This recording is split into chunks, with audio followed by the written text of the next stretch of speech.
haven't heard these songs in such a long time. I forgot how much of a little banger, little doodly bop banger that Count Nothing is. Your foot is in the frame. Get it out of there. No free foot content.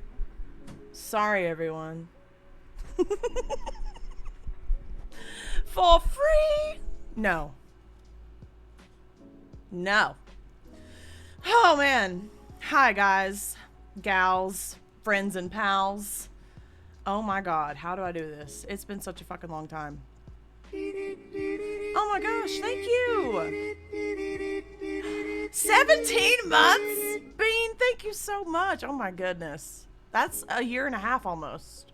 I love you. Thank you. Whew. We're close to a hype train. My brain's going ping, ping, ping, pong, pong, pong, pong because it's my first stream in months. I don't know how many. A number of. It's been a time. But we've got so many people here, like more than I'm used to starting off on a stream ever. And it makes me nervous sweat, but I'm glad y'all are here. Oh, lurkers, listeners now and later. Oh, we're having a beautiful time zone wherever thou may art. Hello, everyone that's here. Hello, Jonathan, Raider Jane, Bean, Nova, Wolfman. Let's see. Christina. Raider Jane, I might have already said Raider Jane, but I'll say it again. Rainbowy Elf, Jonathan Ross. If I said your name twice, that means I just love you that extra much. And also, I'm up a handful of followers today. I've got about 20 new followers just from posting about coming back. So thank y'all so much for dropping a follow. It helps. Oh my gosh, let's go, Evelyn. Thank you so much. Nice to see y'all. Yes, Wolfman. Yes, that's right. Okay, so. Oh, we are so back, right?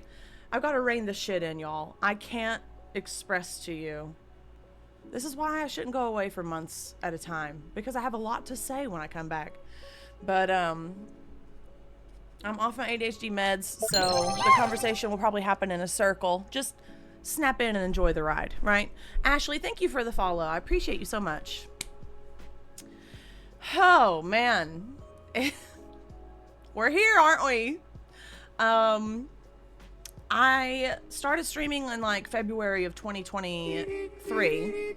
Nova, thank you. Uh-oh, is it a hype train? Uh-oh, hold on. I don't know, I can't tell. No, I think it's a hype train is close. Thank you so much for the sub for 4 months. Oh my gosh, I appreciate you so incredibly much. For those of you who are new here, hi, welcome to the shit show. This is Potatum. Thank you for the bits, Bean. Thank you so much. And behind me is my lovely partner, PJ, aka Pidge, aka Vibing with Azariah, who is one of my lovely mods. Yes, the cart, it went through. It went through.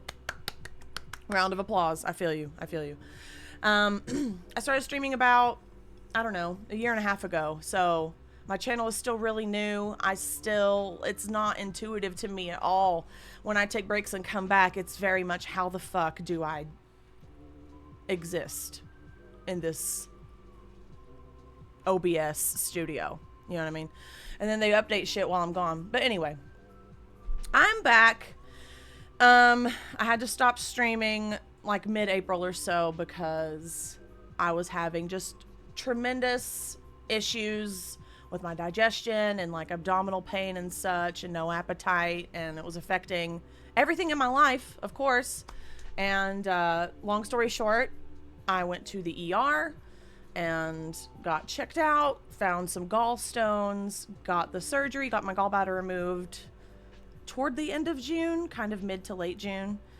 And I've been recovering all this time. Couldn't really do much of fucking anything for about 3 weeks of that. So I went a little cabin fever-ish, couldn't leave the house. Was just forced to be alone with my thoughts for weeks on end, which is terrifying. It's terrifying. It's fucking scary up here. It's not the best place to always be, you know? At the very least, it's chaotic. It's chaotic. But I was having some good progress, and then I would have a couple of days where I would have some backstep and have to remind myself. Same with like the mental health shit and the people pleasing shit and the learning boundaries and you know, stuff that we've talked about at length on my channel over the months. It's not linear, right? So I had to be extra kind to myself on those days and just allow my body to rest and heal and do whatever the fuck it wants to do, right? And I've been hyping myself up for this all day and freaking out and reacquainting myself, and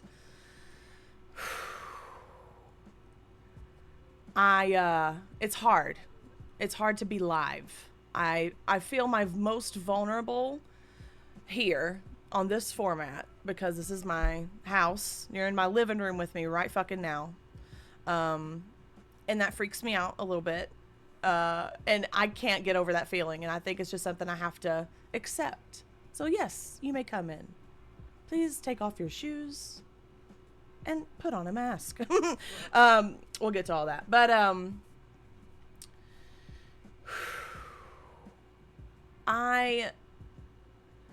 kind of seeing the direction in which I want to take my channel, my content, my focus.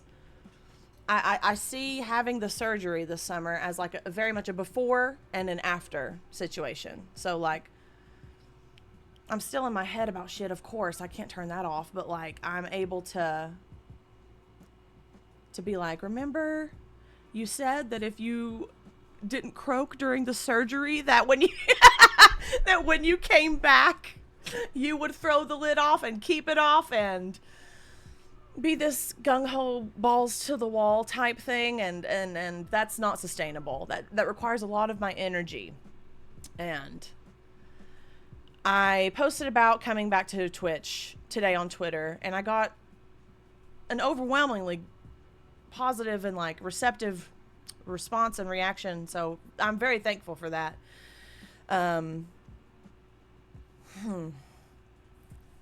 Words. See, listen, you're gonna have to sit in these comfortable silences with me as I try to grab my words, okay? But I want, going forward, my focus and my attention to be centered around things that are already important to me in my life and that I'm already doing, but for so long I've been afraid to talk about out loud. And since I survived the surgery, I have to follow through with myself and just say, fuck it, let's go. Thank you so much for the follow. Who do we have? Drips and Drip Sand Castle. Is it Drips and Castle or Drip Sand Castle? Either way, welcome. You've never caught me live and you love my posts. Thank you, Rainbowy Elf. I appreciate that. I'm so glad, and I'm so sorry that you're here. I'm just kidding. I'm definitely not sorry that any of you are here. I'm sorry for the cyclical, circular conversations that I have and tangents that I go on. But that's me getting through my people-pleasing shit and apologizing for existing, right? I'm trying to move past all of that. So, going forward, I want to talk about the ongoing pandemic, and it's so difficult for me to find a line to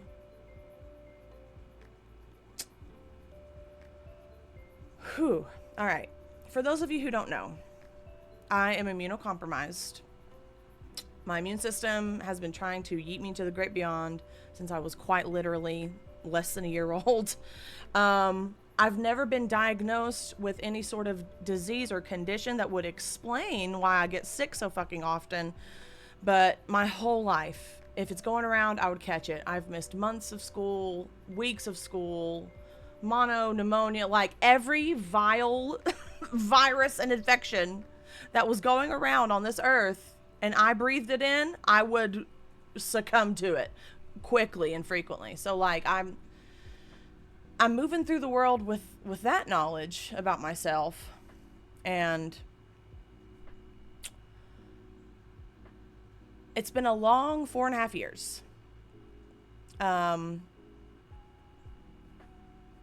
I thought that we would be in a much different place in the world by now, and that we wouldn't be so rife with a virus that shouldn't have ever gotten this bad, and people who don't want to talk about it or don't want to think about it,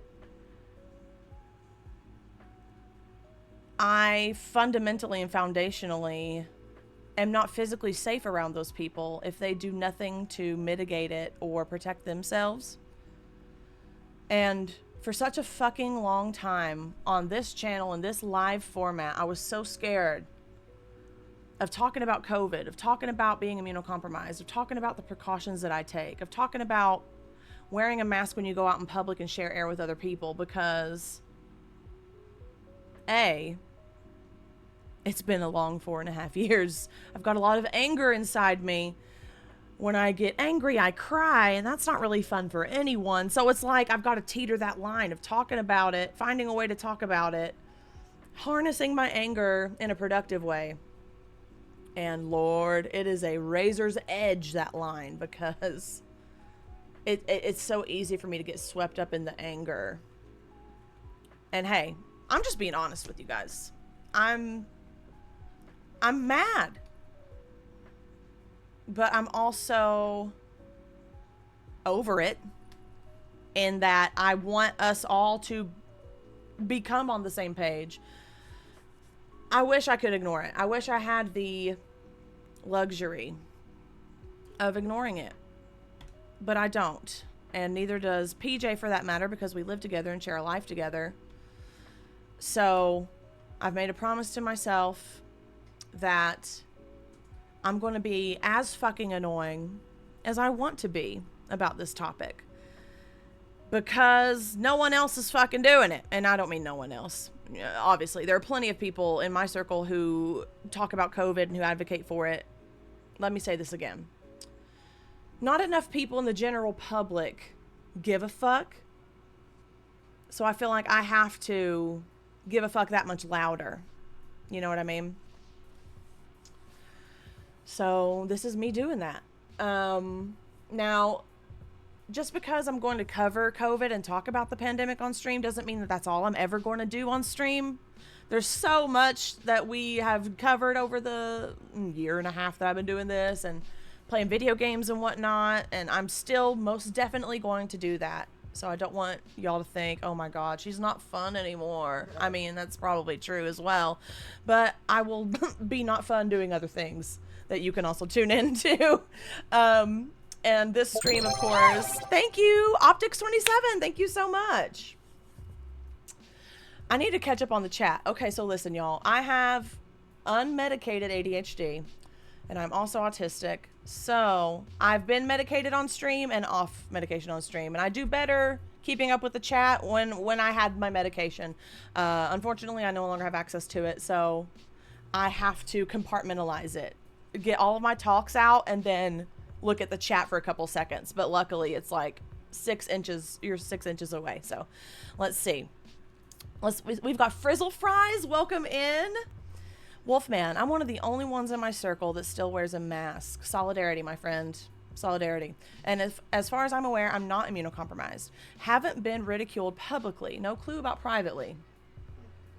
Yeah, well, thank you, first of all, for doing your part and recognizing COVID for the unrelenting, chaotic shitstorm that it is, and moving through your life with that information and doing your part in a community public health crisis. So thank you for that. No one has ridiculed you publicly. That's amazing. I have also miraculously never been laughed at, ridiculed, made fun of in public yet for wearing a mask. Of course, I've been asked a handful of times, including in the waiting room in the hospital. So, fun little anecdote, all right? So, by the way, I got 2 new fans. So, I've got this one, right? Then I've got this one. And then I've got this one. This one was free, and they sent this free with this one that I got. And I got both of these from Etsy for like $10. I'm gonna have to shout out the shop on Twitter. But anyway, Lord, See what I mean? So I went to the ER. When was this, baby? Like beginning of June? I think it was beginning of June. Yeah. Yeah. Because I couldn't eat. I was at my breaking point. Couldn't eat, couldn't sleep. Couldn't eat, couldn't sleep. Yeah. So went to the waiting room. We're both wearing KN95s and sitting there just fucking waiting, right? These two women were sitting there. They were probably in their late 50s, something like that. And they were talking to the room. You know, those types of people who are just kind of like, people are sparsely sitting here and there, and they'll just start talking and just kind of looking around and seeing who's reacting and if anybody's listening. And this woman looked at us and goes, "Are you sick?" Now, chat, I'm going to need y'all to give me a little shoulder pat because I kept my cool. Because that's the most snaps fan in half ridiculous question you could ask someone in the waiting room of a hospital. The emergency room. The ER. Fuckers. A&E for my blokes and blokes and birds. That sounds really, no. For my friends across the pond, the A&E. So I just said, no, I'm immunocompromised. And then I pulled a mask out of my purse. I said, I carry some with me at all times. Would you like one? Oh, no. And she goes, and then that was kind of the end of that. What did I just drop? My fan. It's a good thing I grab things with my toes. Like a tiny little monkey.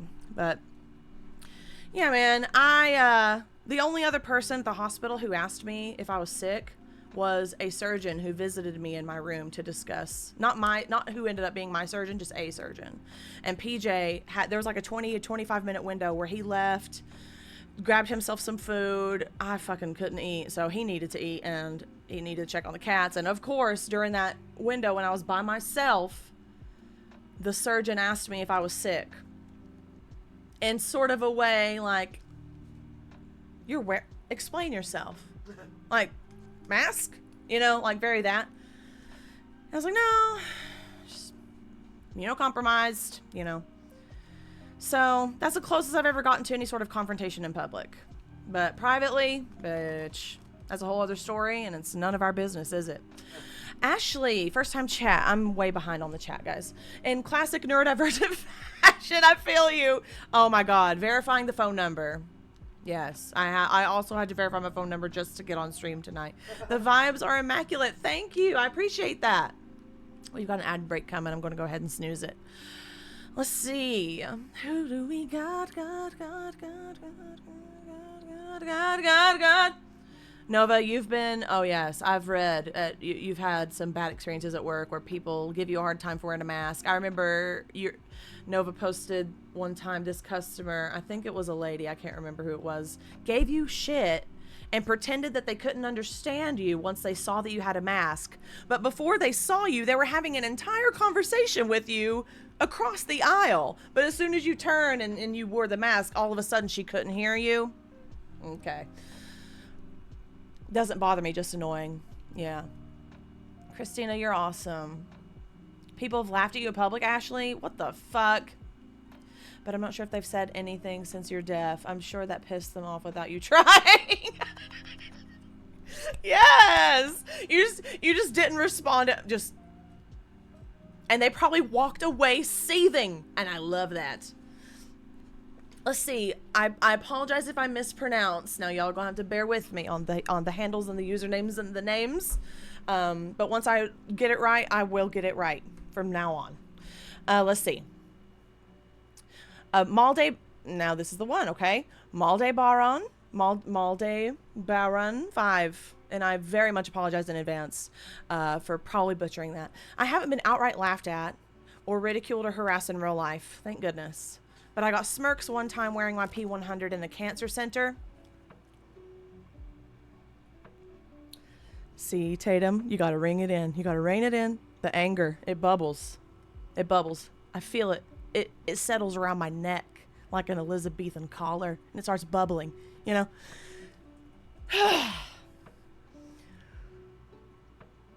Masks belong in healthcare. period, paragraph, chapter, book.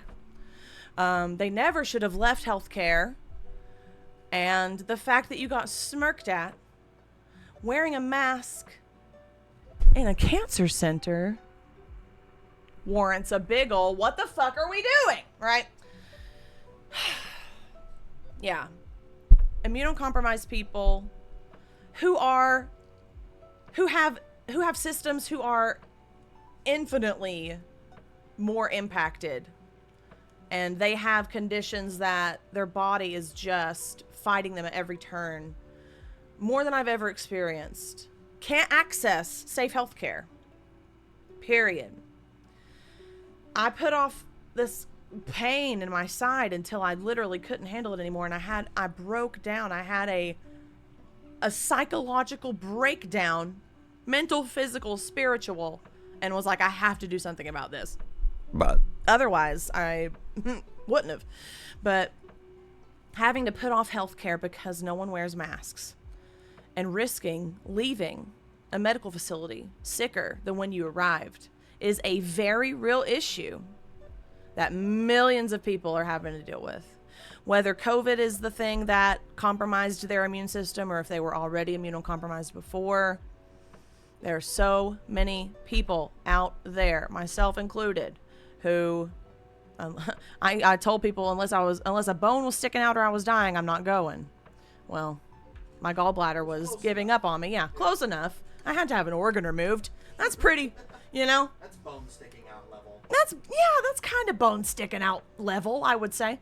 But aside from myself, PJ, and my mom and dad who came to support me during surgery on my surgery day, we were the only human beings in that building wearing a mask. Patients, staff alike. And in that month or so period of time, we went to the hospital. We were there, 3 times, 4 times, something like that? The only exception was the morning of my surgery, I had ordered my duckbill N95s, which we'll have a little mask tour here in a little while. I wore one the day of surgery because they are more effective than the KN95s that I had, and I felt much better about it because it's one that wraps around your head. It's a snug, safer fit, roomier, the whole thing. And my I guess she would be my surgery intake nurse. She was just, we were going down the list, and I asked her, I said, I'm immunocompromised, so after my surgery, could you ensure that someone puts a mask back on me? And she was like, oh, yeah. And she put it in my chart right away, and she said, do you want me to go put one on right now? And I said, well, yes, please. I'm not going to say no. Yeah, yes. And she was more than happy to do it. But here's where it got interesting. She came back. Now, I don't know if she was just saying this to be nice, to placate me a little bit because I'm immunocompromised. I don't know. Or if she really believed this. But she said, this feels right. It almost feels weird to not wear one. I'm trying to remember exactly how she said it. She was like, we used to have them. We used to have to. And it's been kind of weird to not have one on ever since we stopped. It was something to that effect. And I was fucked up on Dilaudid at that point. So I didn't have my advocate hat on, okay? I basically was just like, yeah, well, yeah. I was like, yeah, I don't have a choice. Ha ha, And that was pretty much the end of that. Saw a lot of surgeons walking around with their cloth masks untied, dangled around their neck. But no other... Oh, and the mask that she put on was a surgical. Right. The mask they put on me after my surgery, I believe, was a surgical mask. But I quickly got my from home mask that I brought back on as soon as I woke up. And I didn't test positive after that visit. Of course, we know. Well, you know what? I'm not going to assume that y'all know. Just because I've said it 100 times on 100 different platforms doesn't mean that y'all know. So I'm not going to assume that y'all know the same things that I might know. And I don't know the same things that y'all might know. You know what I mean? So. Dude, just check your desktop volume. See if you're turned all the way up. Desktop audio? Yeah, see if your desktop's audio, or see if your microphone needs to come up. My microphone needs to come up. Let me see. Boop boop boop boop boop boop boop boop boop boop boop boop boop boop boop boop boop. How's that? Boop boop boop. How's that? That. Boop boop boop boop. How's that? Let me know. Let me know. Let me know. I turned up my mic just a little bit, but it might be too much. Y'all just let me know. All right. Anywho. I have green tea. Is that okay?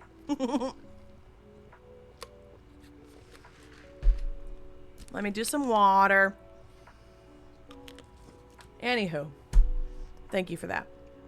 Masks belong in health care. Period. Bean, let's see. My mom told me today she has a scratchy throat. Oh. They're visiting my brother. They don't wear masks. Oh. Just. I'm so sorry. I told her, bitch, you better. You're imagining Bean saying. I can hear Bean's voice. I told her, bitch, you better not bring COVID into this house. That's the really bad accent, but I'm trying to be my soft-spoken, stoic Bean. And bitch, you better not bring COVID into this house. And she was like, don't be silly. COVID's not a thing anymore. Bean's mom, if you're watching.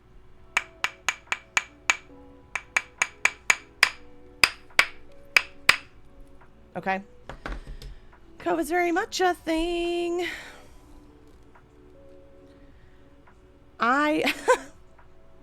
What do you say to that? What do you say to people who look you in the face and say, COVID is not a thing?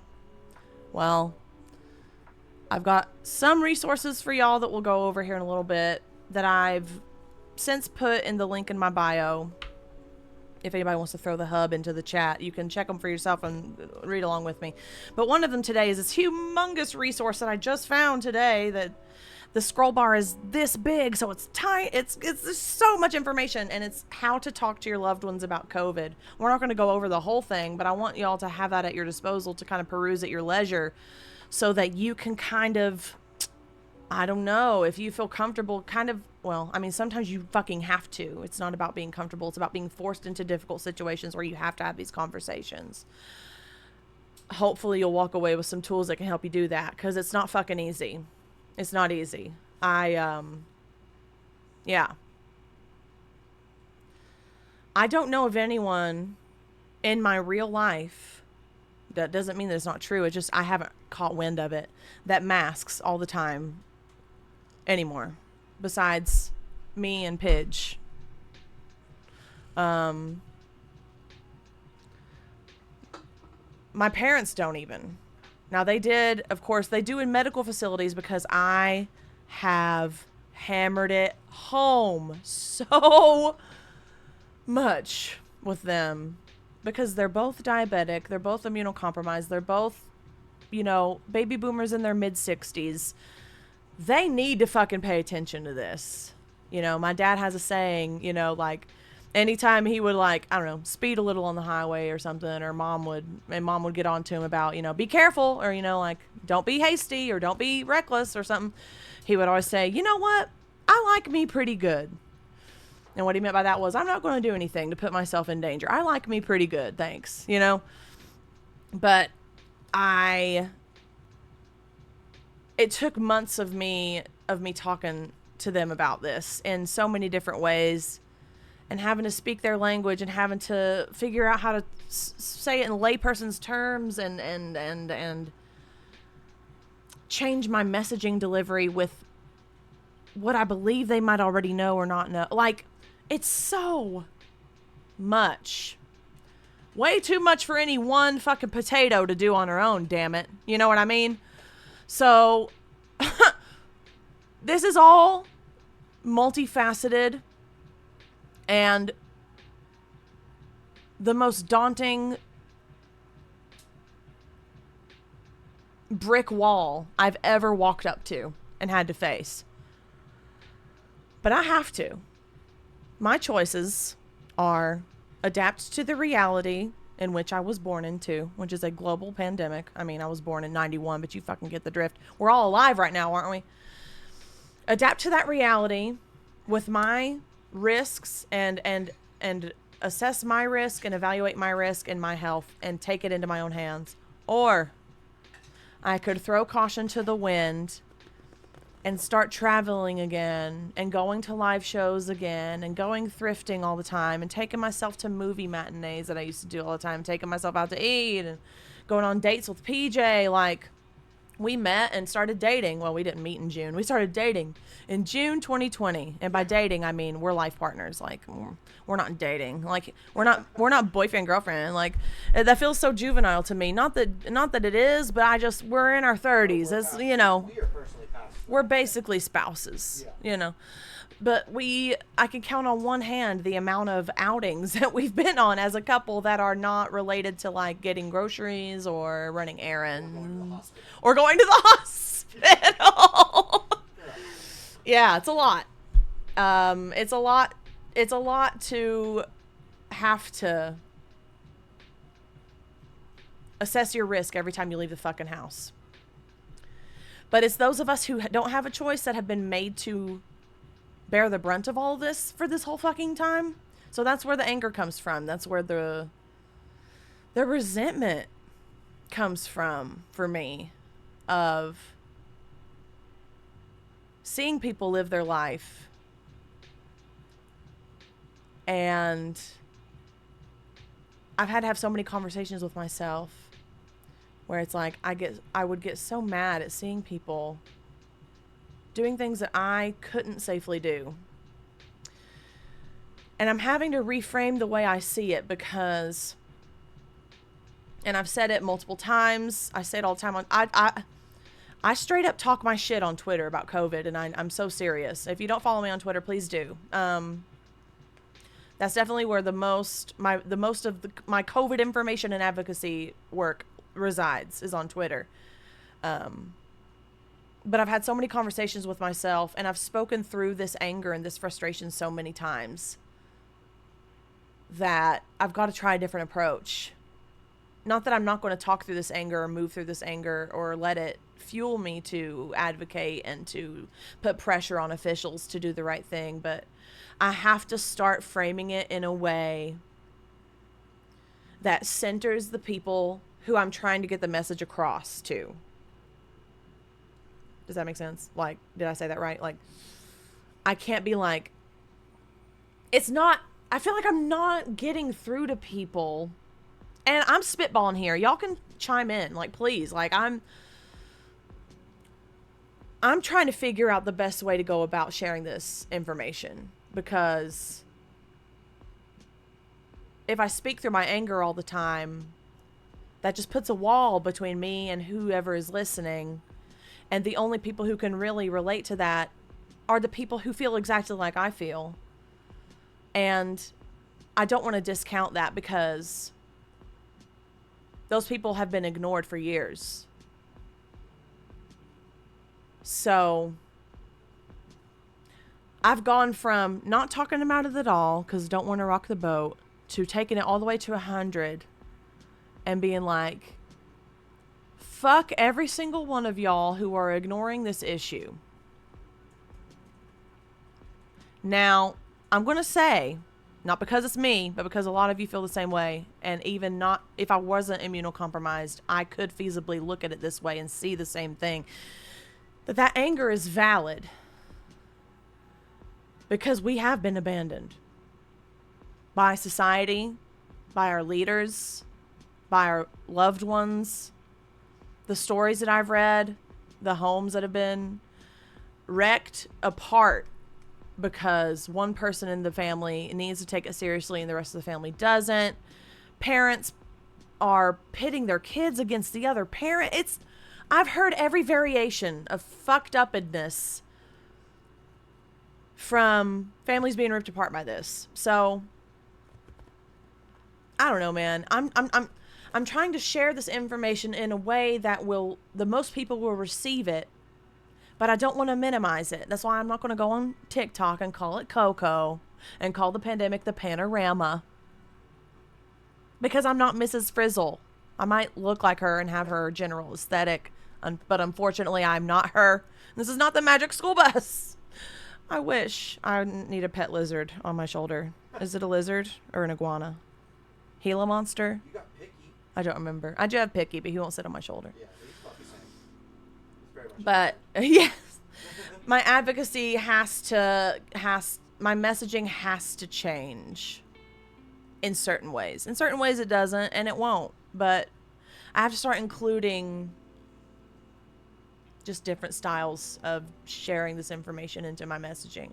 Not moving through the anger all the time. You know what I mean? Let's see. Just reading through the chat here.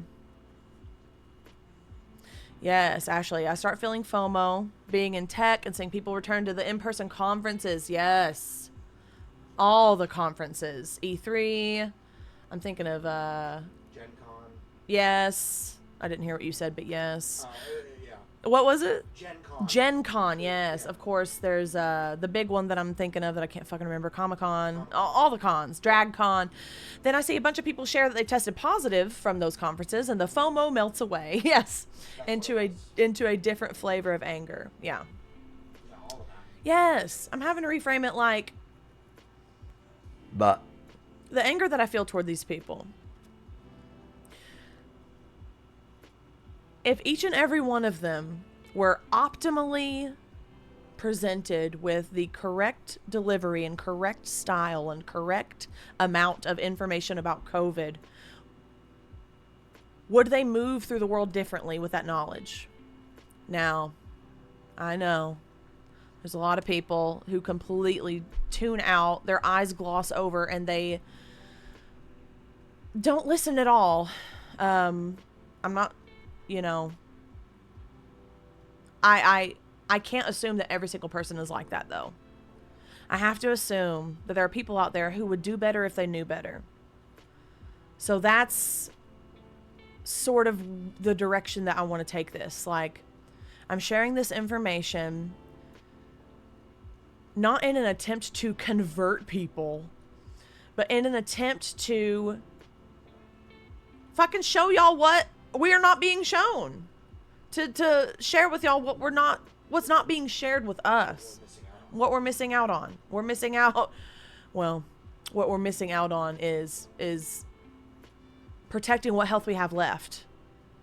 I've never tested positive for COVID, but I can't say for sure that I've never had it. It's an almost impossibility for me to say that I haven't. Even though I move carefully through the world, there were some periods of time in the earlier days, 2021, 2022, with the vaxes and the boosters, that I felt a little bit of like, oh, okay, this is going to help. This is going to, you know, like get rid of the transmission, completely like sterilize and I don't have to worry about it anymore. But then the information started coming out. People still kept getting sick with the vaccine. And so I'm like, okay, mask goes back on. So I've moved through the world unmasked in these 4.5 years, but it has been minuscule in comparison to the amount of times that I have. And when I knew better, I had to change how I moved through the world.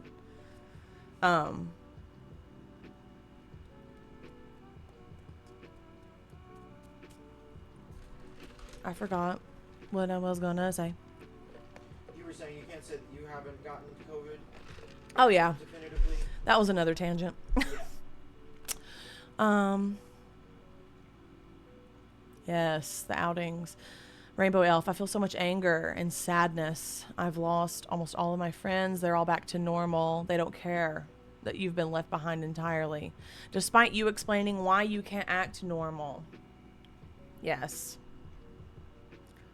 Yes. Well, first of all, you are not alone at all.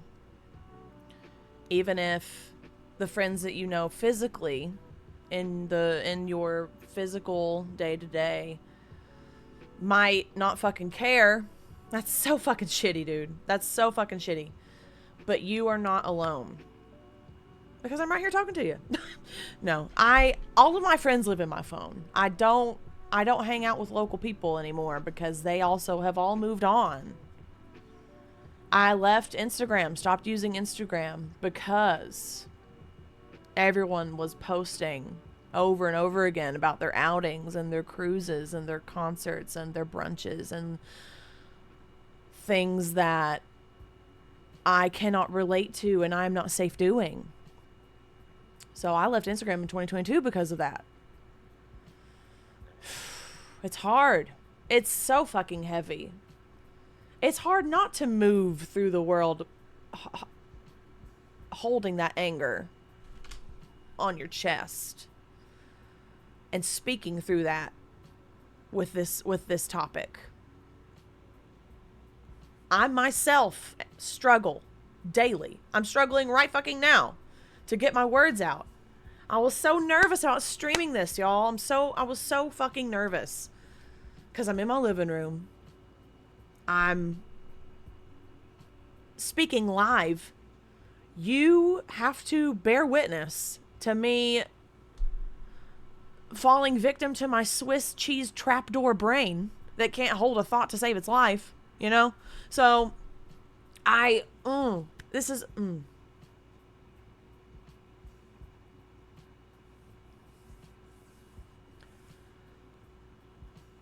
I can't be silent about something that affects not only me but literally everyone. Like, I'm not going to cover every single thing that I've been learning and reading and researching today, of course. But the more and more we talk about it, I'm going to talk about dispelling myths about COVID that people believe, right? That 6 feet of distance is sufficient. It's not. That you can't catch it outdoors. You absolutely can. That if you've caught it and then you don't feel bad anymore, that you're COVID negative now. That's also not the case. Some people are testing positive for months on end.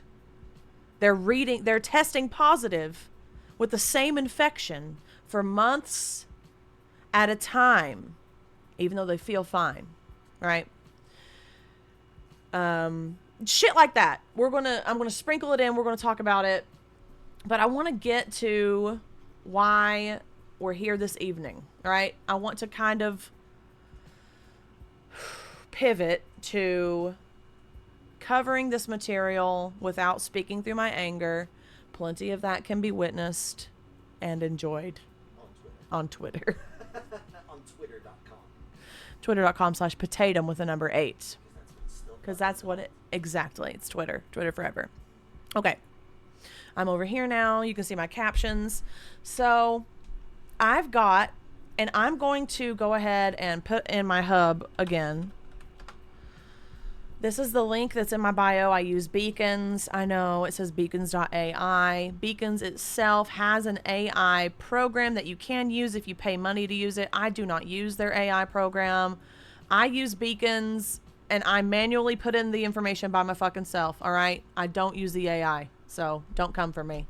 But I need to fix that.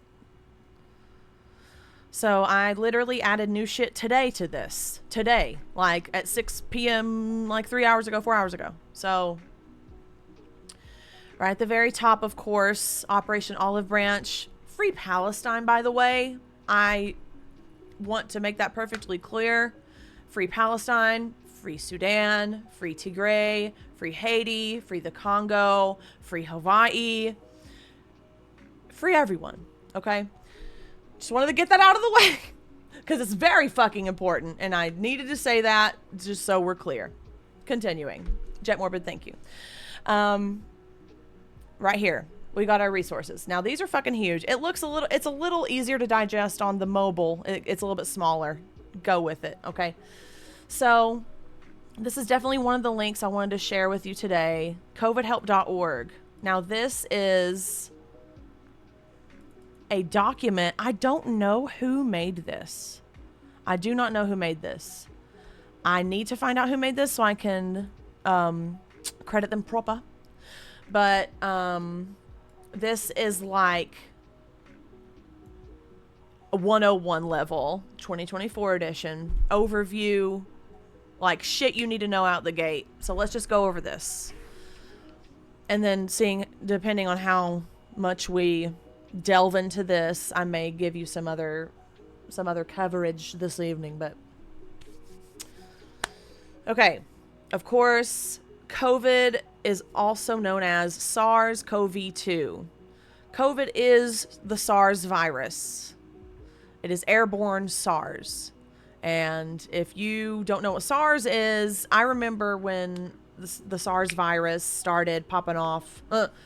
God, when was that? 20 years ago. And I remember it happening not really here. Of course, I was a kid, but like I remember seeing about it on the news and seeing masks and stuff on the news. But learning about long COVID and comparing that to learning about long SARS from 20 years ago, there are people who caught SARS, the original SARS, 20 years ago, who never recovered. So when you think about COVID, we're less than 5 years in. This is a novel virus that moves differently from the cold or the flu. COVID is a lot of things, y'all. The cold and the flu, it is not. It has never been a cold. It has never been a flu. It will never be. Well, I don't want to say never. Maybe one day it will mutate mildly enough. Okay, let me reword that. One day it will mutate to be as mild as the world thinks it is right now. But that day is not today. That time is not anytime soon.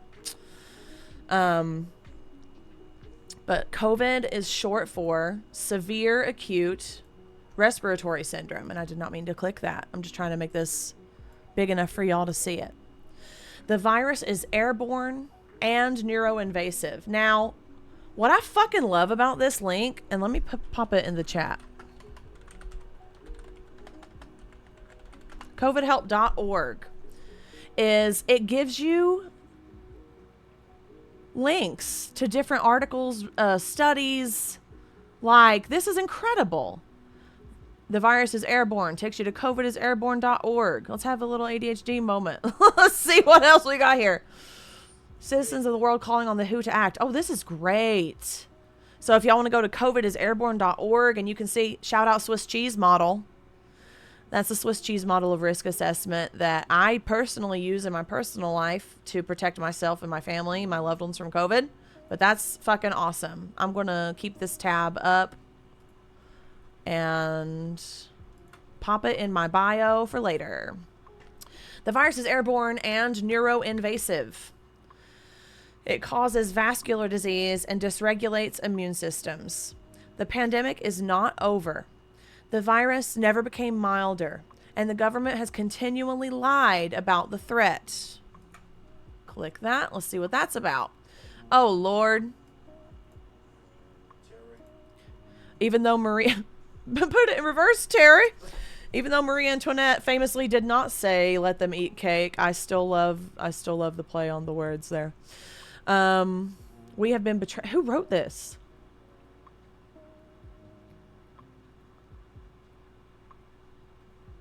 clarion.unitystruggleunity.org.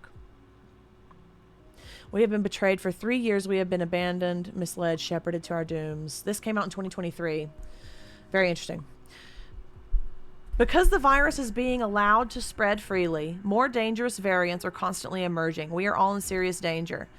Now listen, y'all.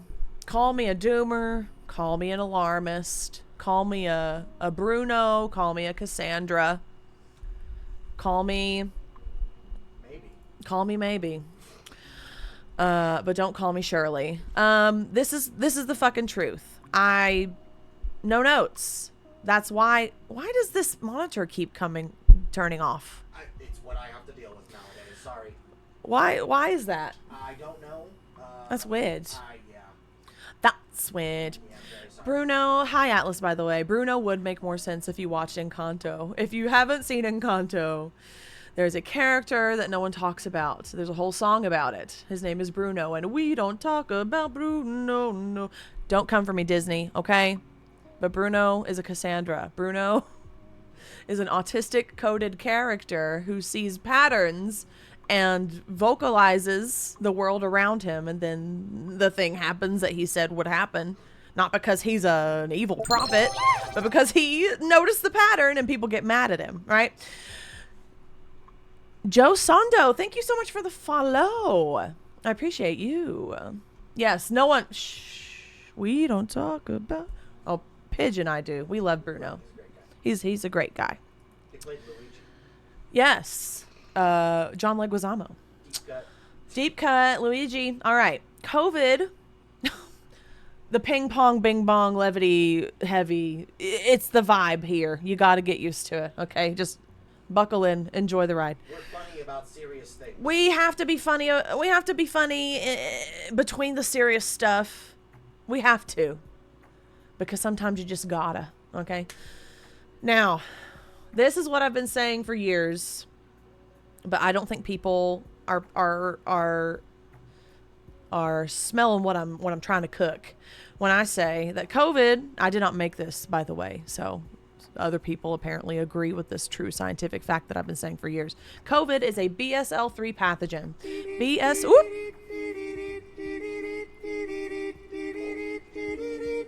Queen Sweet 42, thank you for the sub. Ooh, woo, woo, woo, woo. Oh my goodness. Thank you so much. Your ADHD jet, this is perfect for you. I'm so fucking glad. Bing, bang, bang, bang, bang, bang, bang. Hi, Queen.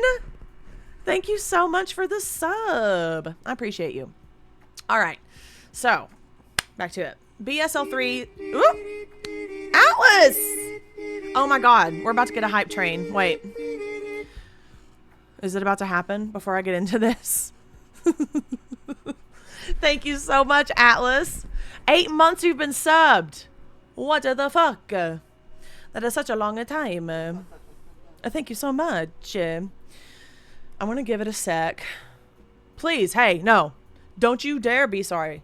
You're not interrupting. You're interacting. That is what it's for. Also, I have asthma, and I kind of need to, like, not talk all the time, so let me just... Oh, damn. It's not letting you send the link, Ashley. I'm sorry.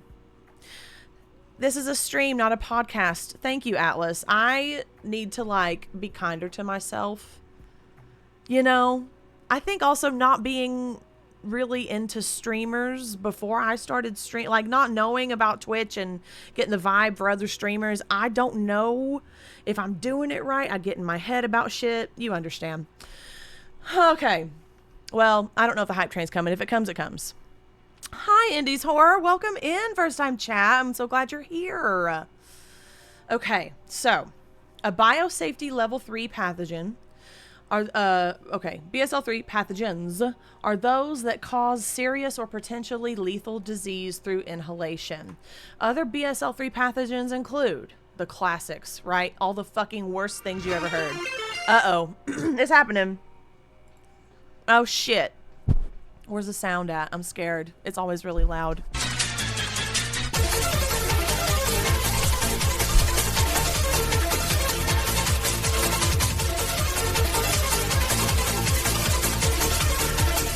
It's a hype train! Let's go! You did it. It's all someone's fault. Who caused this? It was you. Oh, I gotta turn on my box. My AC box. Oh, man. Honestly, I feel so much better now that I'm here and I'm talking. Thank you so much for the sub, Jet. I appreciate you. Y'all's support, you're reassuring me that I'm doing the right thing by streaming, and you support me, and I'm still working out how to feel worthy about shit. You know what I mean? So every time I get a compliment or someone does something nice, I don't know what to do with my hands. So thank you. I'm gonna put them down now. Longtime Twitter follower, and somehow only just found out you had a Twitch. Well, yes, I do. I streamed a lot. Me. I streamed a lot, you know, leading up to like the spring. I had a bum gallbladder I had to get kicked out, you know. My gallbladder was kicking my ass for a few months, so I had to take like a 3 or 4 month break, which sucks so bad because I don't even know how to do this anymore. But we're back, aren't we? And I'm glad you're here. I'm definitely going to stream back on a more consistent, hopefully, schedule. My dream schedule is 2 times a week, but I think I'm just going to do the 1 time a week to kind of get back into it, and then we'll see.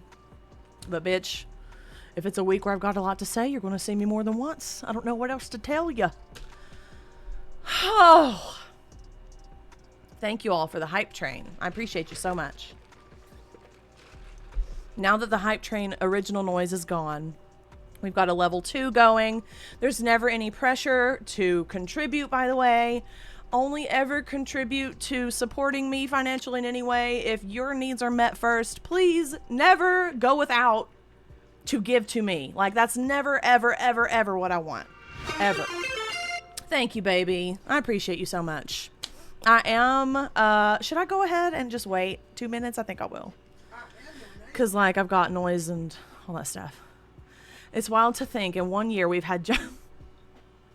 Atlas is dropping some potatum lore. So for the remainder of this hype train, in 2 minutes, I'm going to try to shove all this in.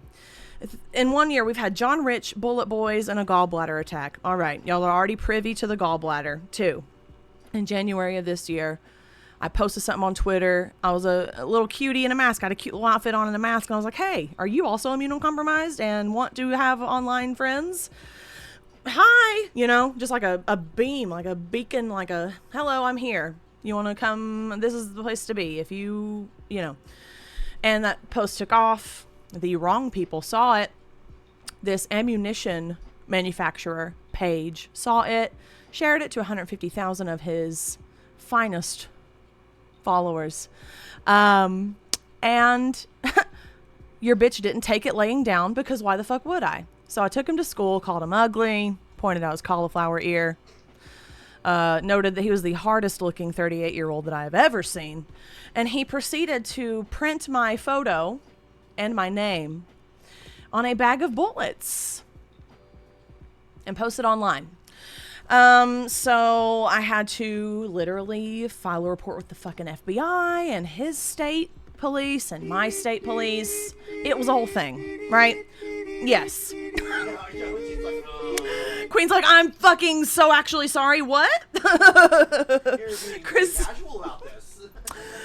Christina, thank you so much. 2 months in a row. Yes. Thank you. Yes, Queen. It's true. Queens. Wow. I'm now realizing your name might not be Queen Sweep. It might be Queen's Weep. I'm really bad at reading usernames, y'all. You have no idea. Yes. Knova remembers. Atlas remembers. Pidge remembers. Pepperidge Farm remembers. Yeah. Yep. Yes. And it's very ACAB, very fuck 12, right? But when your hand is forced like that and you're sent threats, you kind of have to put that on paper. You kind of have to get that out there. Yay! We got a new emote. Oh my god, that one's cute. Choo choo. Thanks, guys. Oh my goodness.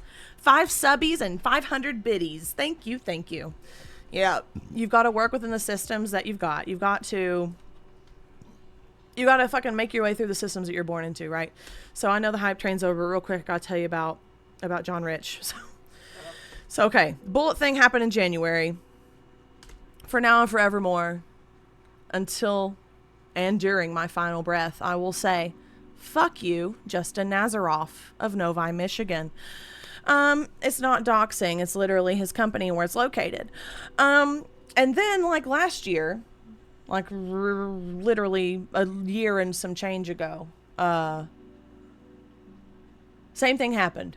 I posted a video venting my frustrations, as one does, about being immunocompromised and being ignored and abandoned, and it sucks, and no one takes COVID seriously. You know, that was very much the vibe. Didn't hold back. I was angry, right?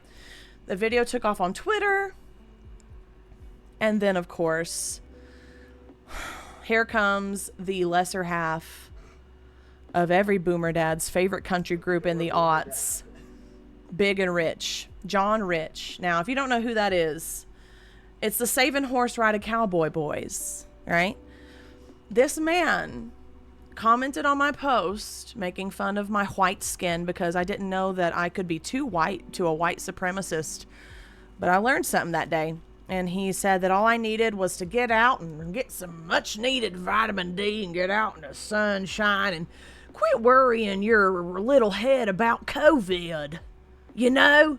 And then he also quote tweeted my video. It wasn't enough that he commented. He also quote tweeted it to his 1 million followers for the next 3 or 4 days. From the time I came downstairs to the time I went upstairs to bed, I was blocking, reporting, hiding comments from the MAGA swamp people, right? Not fun. Not fun. I chronicled the events, typed up in a little script, filmed a video on TikTok. It went viral.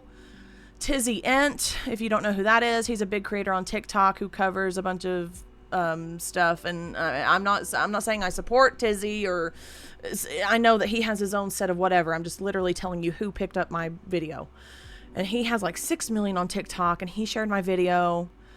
And then Dexerto, I don't know if I'm pronouncing that right, and Sports Kita wrote a fucking story about me taking John Rich to the fucking cleaners, and he got dragged on the internet, and like it was a whole thing. That was my summer last summer. And with John and Justin specifically, they're two flagrantly insecure men who couldn't help themselves but see a disabled woman existing online. Literally, that was the only thing that I did both times. So if I piss people off by just doing that and posting pictures or just voicing my frustrations, then I might as well share valuable information while I'm doing it, right? So that's where the advocacy is coming in. So had to just share that. I know it was longer than 2 minutes, but bleh, we're back. Okay. Let's get through this. BSL-3 pathogens. Yeah, if you didn't know any of this, yeah. And if you don't know, now you know. Lore. Applause. Okay. Back to BSL-3 pathogens. COVID is one. COVID is SARS. COVID, SARS. COVID, SARS. Same shit. SARS-CoV-2 specifically, not the SARS from 20 years ago, but it's still SARS. Along with yellow fever, West Nile virus, and tuberculosis. You know, things that we have been told our whole lives that are really fucking bad and we need to avoid them. And like, I remember all these campaigns for mitigations and protections for like, you know, in African countries for West Nile and like the malaria campaigns. And like, I remember hearing about all of these growing up, all these awful fucking illnesses, and seeing the lengths that people go to take it seriously.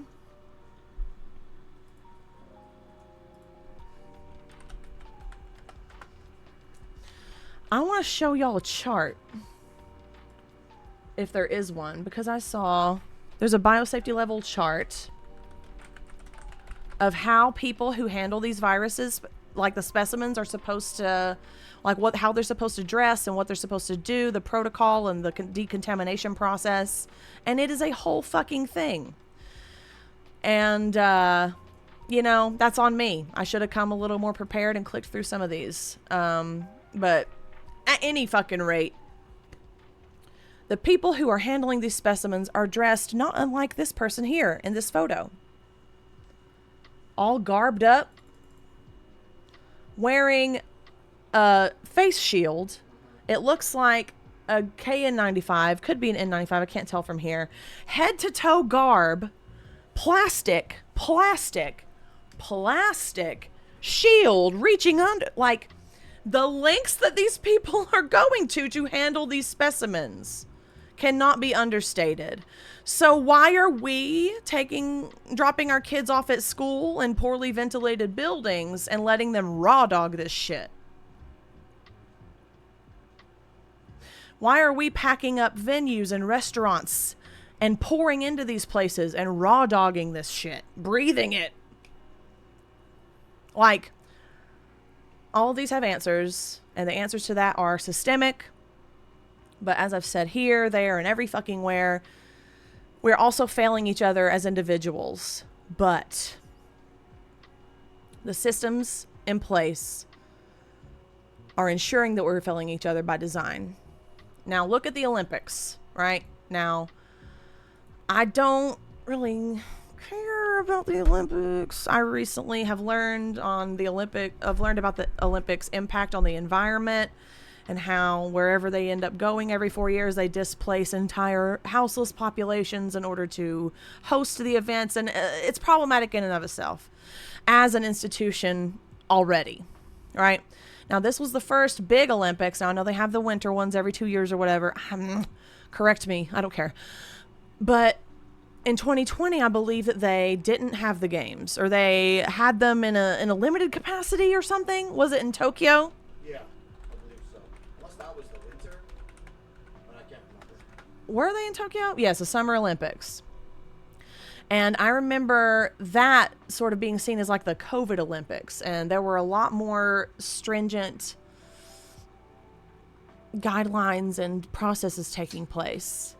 But jump 4 years later, and we've got Olympic swimmers swimming in the Seine that's full of E.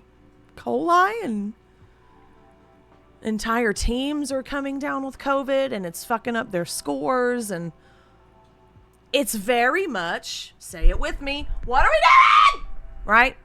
What are we doing? I gotta just boop, let it out for just a second. What are we doing? All right. Oh, literally, the fucking paragraph says, when COVID is handled in a lab setting, this is what people wear. We already went head to toe on this person's garb. COVID has always been classified as BSL-3. Omicron is not mild. Boop. The situation of the Seine, oh my God.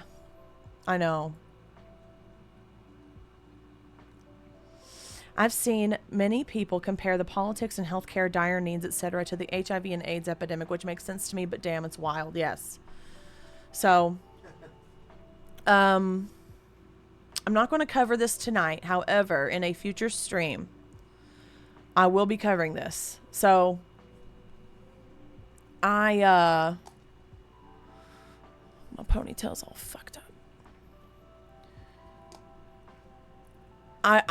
I'm getting my ducks in a row with talking about the effects of COVID, because they're far-reaching. COVID can cause heart attacks, cancer, POTS, stroke. I have a fucking list. But anyway,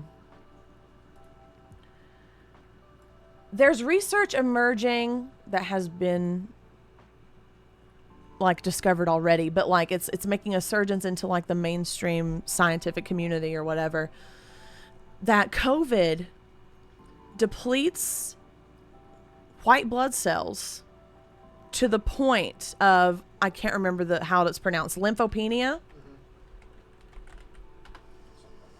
Yes. Lymphopenia, penia, P-E-N-I-A on the end of that. And that's where you don't have enough blood cells. Now, I'm going to cover this on a future stream. That's why I'm not going to go in length. But COVID is causing this in people. And this is the same condition that happens in people who have contracted HIV and it turns into AIDS. This is such a precarious and difficult and stigmatized conversation. So I'm going to leave it there for tonight. But when I do cover COVID and talking about HIV and AIDS, I want to just be as clear as I can on that. So I don't want to speak out of turn because I'm live. I only have one face hole and about 37 thoughts, and I'm going to say it wrong, you know? So, but I see you, and I've got all the research bookmarked, and I'm parsing through it and processing it and trying to move correctly with the information so that I'm not saying something, first of all, untrue, but second of all, polarizing for polarizing's sake. That's not why I'm doing any of this, by the way, but like, you know what I'm fucking saying. I've got to be deliberate and mindful when I talk about any of this, but especially that. But I see you, and I am reading the research, and I will be sharing it as more clear research of that comes out. Okay, COVID is airborne. Staying 6 feet apart does not keep you safe. Social distancing was never enough to prevent transmission. Masks work when worn properly.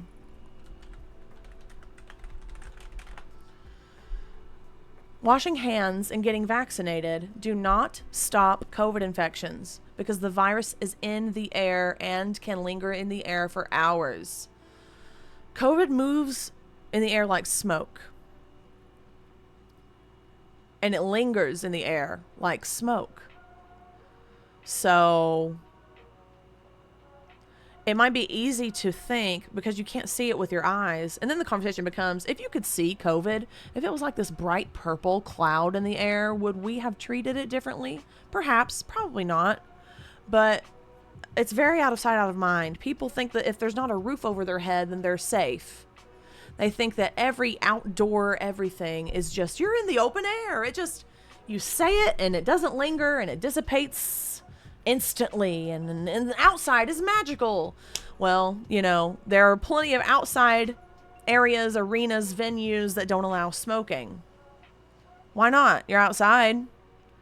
Well, smoke is a little bit thicker than the air, right? Is smoke thicker than air? Am I saying that right? At any rate, it doesn't dissipate instantaneously.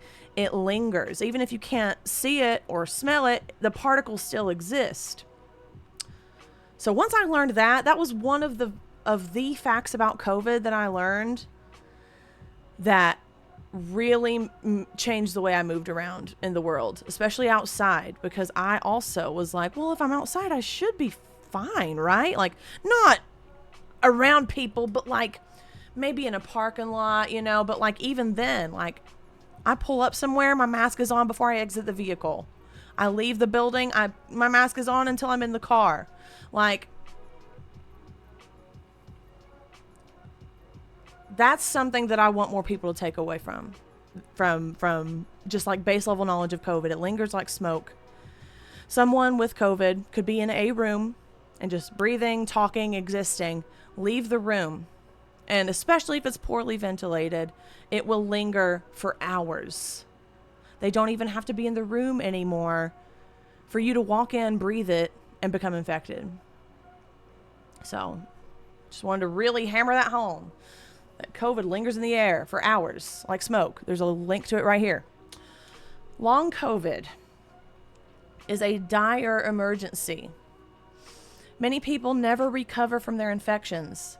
At least 1 in 10 infections leads to long COVID, a severe disease that has no cure. COVID itself has dozens, if not hundreds, of symptoms, and the same is true for long COVID. And you don't know how it's going to affect you until you catch it. And the way you don't catch long COVID is by not catching COVID, because COVID turns into long COVID with, it says here, at least 1 in 10. Oh my God, please just highlight the words for dramatic effect. You don't have to, okay. At least is what I'm trying to get at here. That's minimum 10%. Now, each time you've personally had COVID, those chances increase. And I need to find the chart. That'll be on a future stream. But if you've had COVID 8 times, first of all, are you okay? Like, fuck. I can't wrap my mind around that. Ed Sheeran had COVID 7 times already by like 2022. I remember hearing about it. But anyway, the more you catch it, the more infections that you collect, the higher your chances go up of you never getting better or you developing problems down the line. Just because you can't feel the infection doesn't mean that your body's not undergoing silent damage. That might not affect you right then. It might not affect you that month, that year. It might trigger something that comes up later. We've learned that COVID reactivates tuberculosis. And COVID can reactivate certain cancers in people who have already been in remission for these cancers. When I tell you all that COVID is not something to play with, I cannot understate. There aren't enough words in the human languages of the world to hammer this home. It's fucked. Across the board. Long COVID is the third leading neurologic disorder in the U.S. COVID can persist in the body long after infection. We don't yet know how long. Again, it's been less than 5 years. When HIV and AIDS started happening in like the late 70s to early 80s, the science that emerged from that didn't really let me rephrase. Time had to pass naturally in order for scientists and virologists and immunologists to see how HIV and AIDS reacted to the body. And the same is true for any novel virus, which is a virus that has never been virused before, essentially. And COVID is one of those. Time has to pass, and we have to see what the effects are. And we're still living through it. So when you got people like Beans Mom and so many people on Twitter that I deal with, and people online who have given me a hard time, and just the world at large who think COVID's not a thing anymore. Like, what the fuck do you mean? No, heart emoji. Like, that's not reality. Reinfections are far more dangerous than initial infections, and the damage is cumulative, like I already said, right? Your chances go up each time, and your body is not going to recover the same every time. Also, what's super fun and fresh about letting COVID run rampant for half a decade is that we have dozens of variants at this point. I can't remember, at least 2 dozen. Oh my God, there's probably so many fucking more. I don't even know. I've got to get these actual stats and numbers and share with y'all, but this is very much an overview stream. But anyway, you can catch one variant, get better from it, go out and catch another variant. My question is, can you catch 2 variants at the same time? I don't know the answer to that. But you want to talk about something really fucked up. Not to be a doomerist or an alarmist, but bird flu is a thing, right? And my brain is not ready for that yet. But all I'll say is people are catching bird flu and COVID at the same time. Which, oh my fucking God. I can't imagine. There have been thousands, thank you, Asina Metro, Lord. There have been thousands of documented strains and tens of named ones. That's what it is. Okay, that gained enough prevalence for wastewater tracking. So the most prevalent ones are the ones that we're tracking in the wastewater. And as of May of this year, hospitals in the U.S. were no longer required to submit their COVID data, testing data. So the numbers from that are no longer reliable. So we've been watching wastewater, piss and shit water, and measuring the COVID in that. And it's as accurate of a data pool that we can pull from, because, and even then, there are plenty of counties that aren't submitting their wastewater data. I've tried to look at my county. Not going to dox myself today, but they're not even submitting wastewater data. So even that is not. It doesn't show the full scope, Yeah, dude. Okay. But many infections are asymptomatic. This is a big one. So many people don't know this, including healthcare professionals.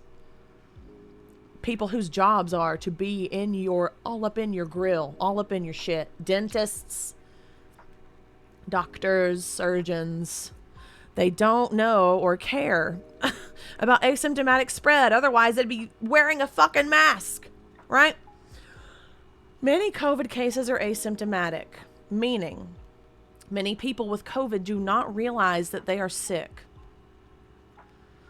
So they're moving around the world, business as usual, right? Because they don't feel anything.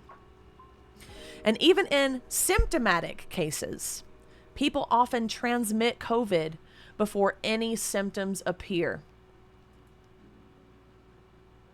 So you can have COVID, not know it, get someone else sick with it who has a way worse time than you do. You test positive 3 days later, they're fucked. You're like, oh, well, at least it's not me. Now, when I say you, I mean the people who aren't taking it fucking seriously. I don't mean you lovely folks who are watching this right now. The people who, hi there, Peru I am, 28374. I hope I said that right. Thank you so much for the follow. The people who need to hear this shit the most are not here this evening, unfortunately. But I'm doing it anyway, because every single person who is here needs to fucking hear this. All right. Where am I? People often transmit COVID before any symptoms appear. This is why an approach based on sick people staying home cannot and will not work. It would do better if you had symptoms, if you develop symptoms right away for COVID, but that's not how it works. Right? Up to 60% of transmission comes from sources who are pre-symptomatic and asymptomatic. So that means that whether or not you develop symptoms or not, 25% of all cases, this is according to one of my friends, Julia Doubleday. I'm going to share her work in future streams as well. 25% of all COVID cases are completely asymptomatic from start to finish. Now, I don't know the percentage of like, I'm trying to words.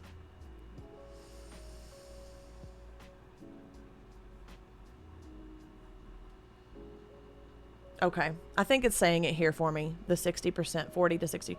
Up to 60% of transmission comes from source. Okay, yes. So, out of all of the transmission that's happening, over half of it happens when symptoms aren't occurring. Whether or not you ever feel those symptoms or not, 25% of infections are not symptomatic.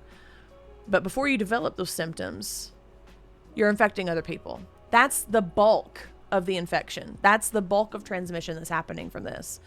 So it's not as simple as two things. Wear a mask. Didn't mean to flip y'all off, but here we are. And stay home when sick. Those two things aren't enough. It's not enough to say, I'll stay home if I'm coughing. And I took a vaccine in 2020. Those aren't enough, right? So while I'm thinking of it, I've got the Swiss cheese model pulled up here. And I want to show y'all what that looks like. Oh, fuck off. Okay, yeah, it's the New York Times. I'm sorry.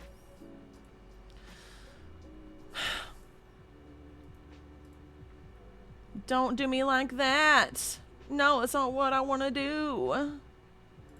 Okay. Oh my God, you guys. Did not see that, did you? Okay, here we go. How do I do this? This is not going well. This is not going well. All right. Anyway, the Swiss cheese model of risk assessment is understanding that each individual slice of cheese is going to have some holes in it, right? But each slice has holes in different places. So you know how rare it is when you buy some Sargento Swiss cheese and you line all the slices up and you mash them all together. There's a slim to none chance that you're going to have a hole pierce through all the slices and get to the other side, right? So why is so low on the screen is what I want to know. Must you be so low? There we go. So I'll read this out to you because I know it's a little small. Multiple. Ew, bug. Hello? Did you get it? No? Where's it at? You need me? Yes. Come on, Fleur. Fleur, move it. Daddy has to save mommy. I don't know what it is. Where's it at? back there. I think it's it's either a juicy fly or a moth. Is that up? No, it's much bigger than that. Okay. It'll be okay, baby. I appreciate you coming over here, though. I've been going for an hour and a half. Yes, you have. Oh, Jesus. Gross. Exactly. Oh, Jesus, gross. Huh? Oh, I was just saying, as soon as I sit down, Flirb's gonna. I sit know. on me You're again, good, so- baby. Thank you anyway. I appreciate you. Okay.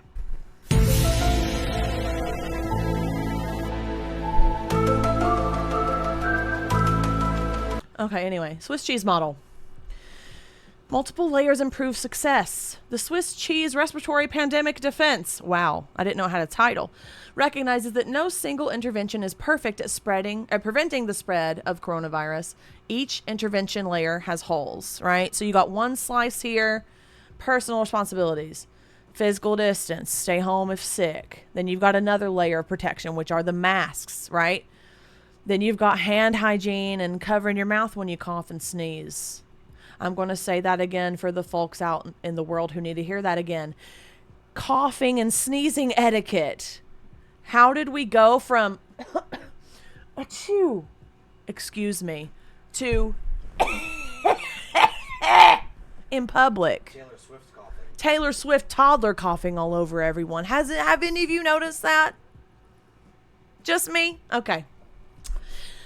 Avoid touching your face. That's a good one. If crowded, limit your time. Then we've got the shared responsibilities as you go further and further, right? Fast and sensitive testing and tracing. We still don't have that yet. Ventilation, outdoors, air filtration, quarantine and isolation, government messaging and financial support, vaccines, right? You've got all of these things. You've got half of a loaf of Swiss cheese there. That by the time you get to the human on the end, which oh my fucking goodness. You see them all the way over there. The virus, through all of these layers of protection, doesn't get to this person. If you're just doing one of these things, if you're just doing the vaccine, that's not enough. If you're doing the vaccine and the booster, that's not enough. Now, this is where the conversation becomes, is this an individual problem or a systemic problem? The answer to that is both. And seeing all of these Olympians get sick with COVID and no one's talking about it, people aren't really masking or doing anything about it, and witnessing that, it sort of serves as albeit rich, all those people are fucking millionaires, but still, a microcosm of how we're handling COVID as a society at large. But Which is, don't talk about it, don't think about it. People won't even say it out loud. Like, it's mind-boggling. It's mind-boggling how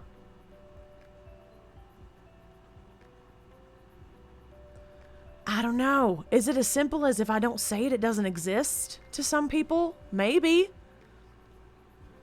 Or if you don't see it, it doesn't exist. Like, I don't know. I can't get into the minds. I can't get into everyone's mind about this. I can get into some people's minds about this. But just doing one thing isn't enough. So, multiple things improve the success. Multiple layers of protection protect you better. Until we have a vaccine that actually does what it's supposed to do. Now, this is where the public needs to turn the heat up on our leaders to get them to do something. The long COVID moonshot bill recently passed, and Bernie Sanders is going to sign it or something like that, or he signed it, where he's promising $1 billion in funding, I think it is, to long COVID. That is a good baby step. That is a great start. But it's so small. And the economic effect of long COVID is being measured by like Forbes or like Business Insider, those fucking money websites that money. We don't get along. But they're measuring the monetary impact of this mass disabling event, and it's in the tens of trillions of dollars. So It doesn't really make sense to me that our leaders are doing jack all to fix this, because we're losing so much money by killing and disabling everyone. If you want to look at it from an economical standpoint, of course, money is fake and none of this shit matters. But sometimes that's the only language that people speak. Sometimes talking about it in financial terms, on what you might lose if you don't protect yourself, sometimes it's the only way that people will actually, it will click for them. So it's still worth saying, you know? Back to it. Okay. Vaccines aren't enough. Literally. What did I just fucking say? Herd immunity is not possible. I know that's what we were promised, and I wanted to believe it too, but it's a fucking lie. And it's not the fault of the people who are saying this and sharing this information. It's the fault of our leaders who are fucking doing this to us. So if the haters, clowns, and trolls of the internet could do me a favor and redirect their ire from me toward our leaders who are actually capable of doing something to fix this, that would be great. That would be great for the world and for my IBS. Vaccines aren't enough. Herd immunity is not possible. Our bodies are not building immunity to this virus, which has achieved immune escape because we've let it mutate so much.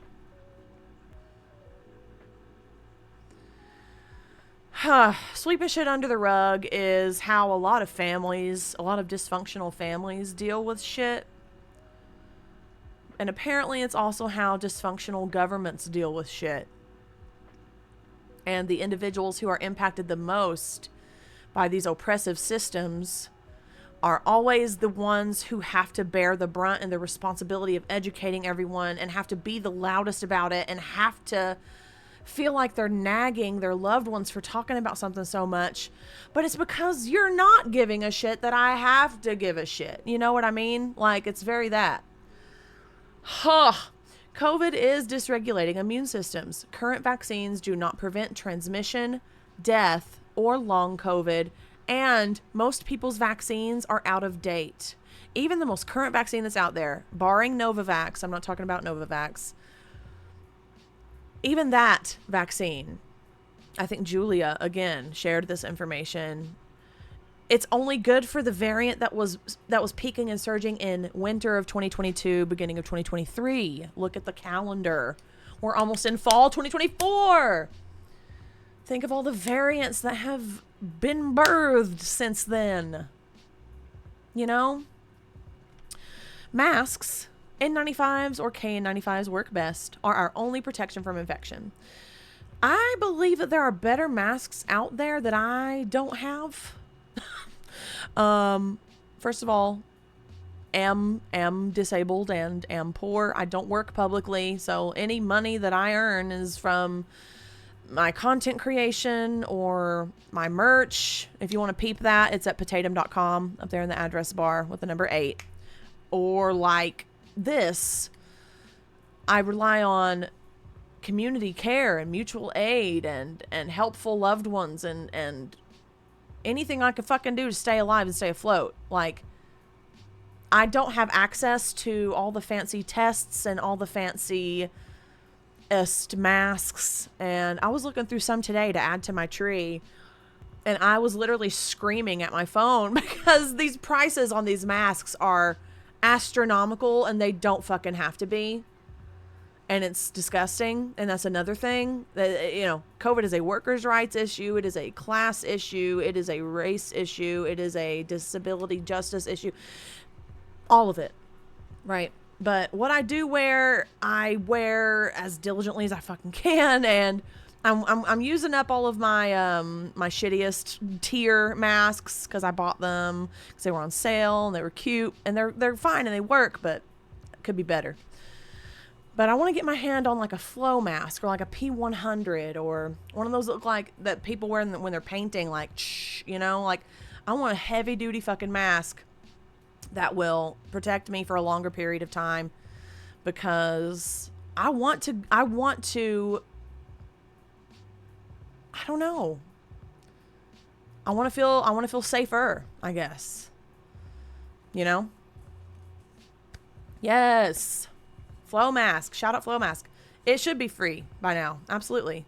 Yes, the elastomeric. Yeah. Elastomeric. I've never said that word out loud in my life. I've only ever seen it typed, so I don't know if I got that right. But anyway, I'm going to go ahead and take a break right here because I want to show y'all my masks that I have. And when I get back, we'll go through the rest of this and I'll give you some helpful links to send on your way and we'll call it a stream. But for now, get up, take a drink of water, stretch your limbs, eat a snack, smoke them if you got them, and we'll be right back. Hi. We're back like we never left. Hope everyone's stretched and got their nutrients. My hair. Fuck it. Okay. Also, I hate that my captions censor me. F-U-C-K. There. Perfect. Okay. So, I asked Pidge to throw the hub back into the chat during break, which is this right here. Takes you to my link tree, my Beacons link tree. I've got all my COVID resources here. We've been reading from this one tonight, but I've got 1, 2, 3 more that I'm just going to show you. And I've got them pulled up right here. But let's get through this one first, okay? We're doing good.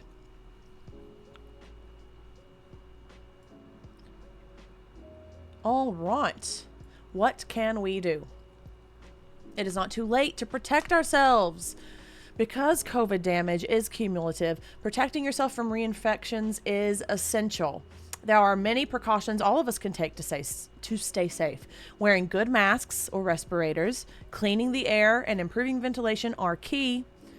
And until we get leaders that give a fuck and want to clean the air and provide clean ventilation in schools and hospitals and prisons and places of work, masks are still our best defense.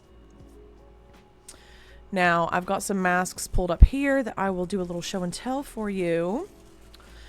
Project N95 is a great place to find masks. I thought that place shut down. At the beginning of the... Sorry, I thought that Project N95 shut down, but I guess they didn't, and they're still available. Great. I don't know where I heard that. Maybe they didn't. I don't know. Reusable masks include Flow Mask, Envo Mask, Breathe 99, and the Ellipse P100. Now, I want to redo my hub so that I put all kinds of mask links in my bio, even the expensive ones. I know.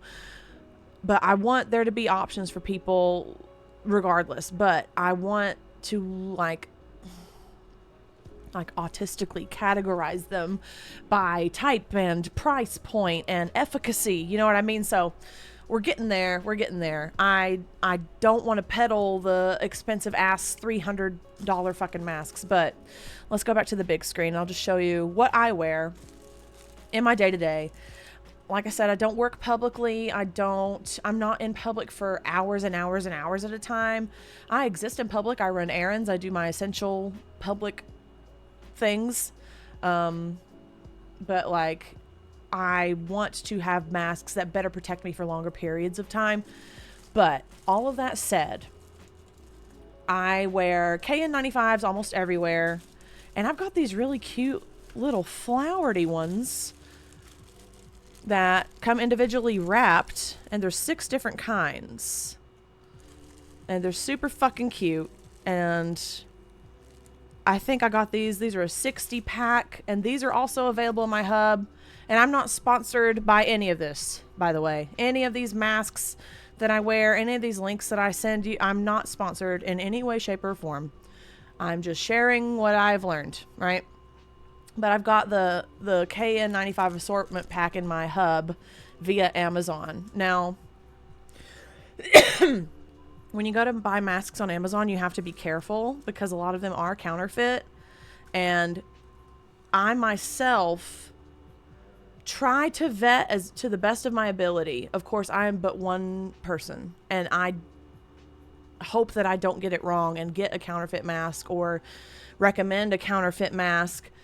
But I have only put ones in my hub. I'll show you. If you scroll down past all of the articles and whatnot, I've got all these different brands. And here's these flowery ones. Right here. And then I've got these as well. Now these are not that great. I'll go ahead and tell you right now. I'm wearing these to get rid of them. Like, we're wearing them right now just to use them and then not have them anymore. But it's still a KN95. It's just not as roomy, and it's a little more difficult to really nail that seal down all the time with some of my glasses. But if I wear it, I'm going to link it. And then when I'm done with this box, I will remove this link because it's probably not the best brand ever.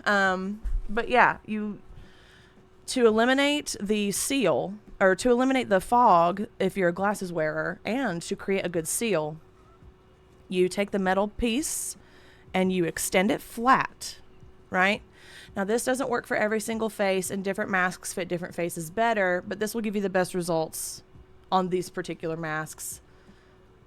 Asterisk, some exclusions apply, right? So you put this on, and then you gotta adjust it and pull it over the nose, and I'll do this, and I pinch it, right, to create that seal. Now on these, when I breathe in, you see that? Not great. I can feel my lipstick getting stuck every time I do this, but I'm doing it for the bit, and I want you to appreciate it. Okay? Not fantastic. Yeah, see? Lips. But these are a little bit better. I'll go ahead and open one of these. We've got fucking 60 of them. Now, same thing. It feels a little bit like this is a softer quality. These are definitely more comfortable than the Galaxy. They're a different brand as well. But you do the same shit. You straighten out the nose piece, pinch it to form around the bridge of your nose, right? Results may vary because noses vary. And then I set my glasses on top. Now, I don't really wear these glasses out and about because they pull my hair, and that's a whole other thing. So these glasses probably aren't the best for this one. But it still comes, but not as badly as the Galaxy one. It still kind of clings when I breathe in. But these were really helpful. I mean, I've worn these to the post office, to the store. I wear these to my parents' house. I've worn them to the hospital. Like, these are the little KN95s, right? But recently, oh man, I got my hands on the duckbill N95, which is the highest rated in a recent study that I share all the fucking time. Also available in my bio. This one, N95 masks, nearly perfect at blocking COVID.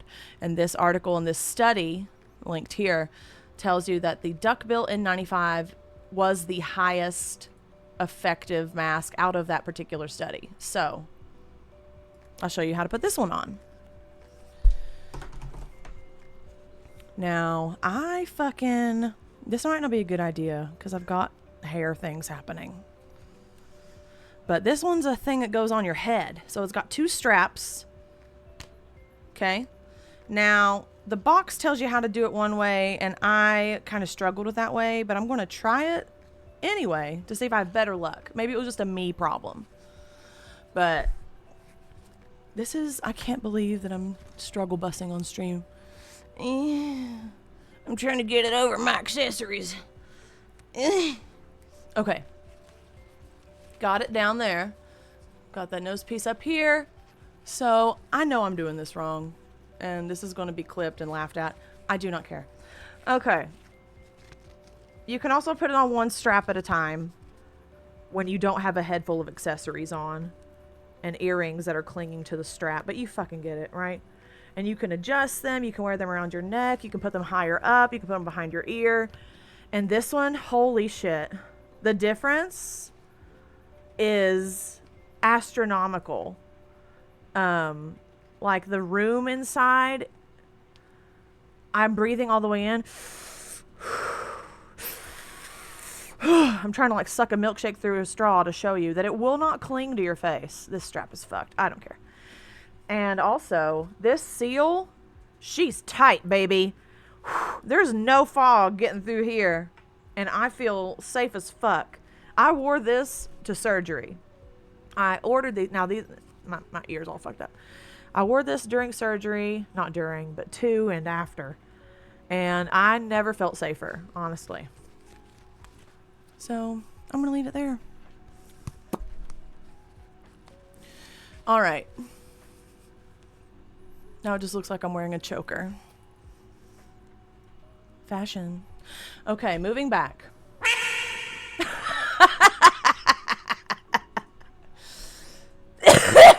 Sorry. Okay. That was your little mask tour. Yeah. Did someone want the Discord? Yeah, I have a Discord, by the way. If y'all would like to join it, Pidge just dropped the link. I don't know if that link still works. It does now. It does now. Okay, good. Thank you, Pidge. Mask tour over. That's what I've been rocking lately. Not sponsored by any of them. But by the way, these fucking duck bills were on sale. And I think they're always this price. $12.50 for a box of 50. Plus, like, I think it's like $9 or $10 shipping, depending on where you are. And I don't know if it ships outside of the U.S. I'm sorry, I don't know. But these are definitely my favorite. The Blocks brand. That's Blocks, BLOX, direct.com. Not fucking sponsored. Don't necessarily ever want to be. Ever. Because I don't want people to think that that's why I'm in this. So, just. Now, I also need to share this before we continue while we're on the subject of masks. Money is fake and it sucks and it's evil. It's the root of all evil, but you need it to fucking live, and this shit's fucking not free. So if you don't have access or can't reliably get your hands on PPE, mitigation, masks, there's the Worldwide Mask Block Directory. Masks for All. This is a worldwide hub of wherever you can go to get free masks. People have made mask blocks in their area, in their town.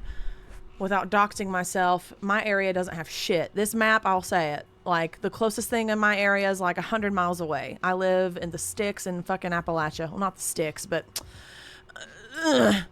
not the most paid attention to place as far as like resources and help and assistance. So I want to start a mask block, but I don't, that's so daunting. There's just one of me. I don't even know, but like I want to learn how to do something like that. I'd love to be able to like raise money and buy a set of unused masks from hospitals that aren't getting fucking used and just give them out. But that's a big undertaking. I also have to limit my exposure to public because I'm immunocompromised. The fact that I'm immunocompromised changes the way that I have to move about this in the world. I can't put my body on the line to go to these events like I wish I could, especially because they're far away. But like, if one is close to me, then I might consider it, especially with these N95s. But like, even still, like, oh man, do I want to talk about this now or do I want to get back to the sheet? Because it's so pertinent. The mask bans. Oh, I mean, you know. It's whatever. It's all pertinent. We're talking about it. So, the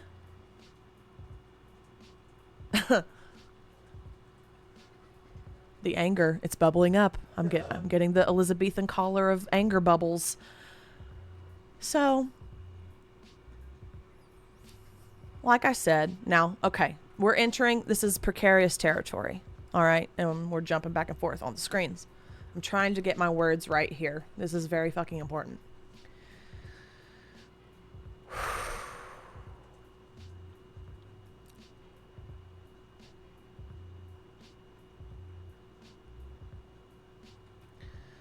So this past spring in the US, there were so many protests that were popping up on college campuses nationwide to support Palestinian liberation.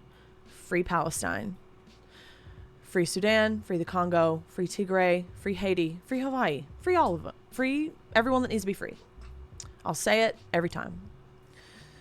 And people were wearing masks to these protests, whether it was to protect themselves against COVID or surveillance. People had their reasons. But the fact that people aren't masking in their day-to-day lives, but they are masking in these protests to keep themselves safe. Very valid reasons. But because the way that transpired, these backwards fucks think that a good solution to that, these backwards elected officials who are allergic to progress and new information and scientific developments, think that the best course of action to cut down on crime is to ban masks. And this has been happening in various places in the U.S. So far, it has happened in North Carolina, Ohio, trying to happen in Los Angeles, California, and this week happened in Nassau County, New York, which is Long Island County, directly adjacent to Manhattan, Brooklyn, Queens, you know, the New York City that y'all probably have fucking heard of a time or two. But it's literally the next county over. And they had an extremely, extremely tumultuous and dangerous meeting about this week. And I had some mutuals who attended, and I had some people who I follow who attended this meeting who were trying to show up and speak out against this mask ban. And the people who were showing up for this mask ban were, how do I gently put this? Raging fucking Zionists who showed up carrying Israel flags and filming the people who showed up wearing masks. They were largely disabled, largely immunocompromised folks, largely advocates, right?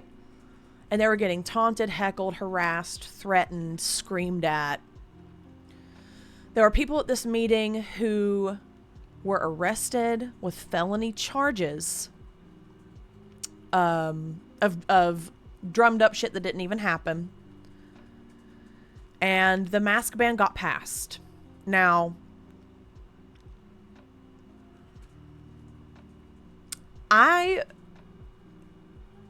for some reason, now, don't be disingenuous, Tatum, you know the reason. For reasons that I'll get into in a future stream, New York has been on my radar recently, as far as COVID advocacy and lack thereof. So when this happened, I was watching it take place, helpless to do anything about it. And when it happened, I was like, what the fuck? When it happened in Ohio or North Carolina, I somehow missed it. And it had already happened by the fucking time that I'd heard about it. And I don't know to what extent there are resources for each of these instances like there are for the New York one that I'm about to share with you. But at any rate, whatever resources there are for this stuff, I will pull up and I will share it with you on future streams.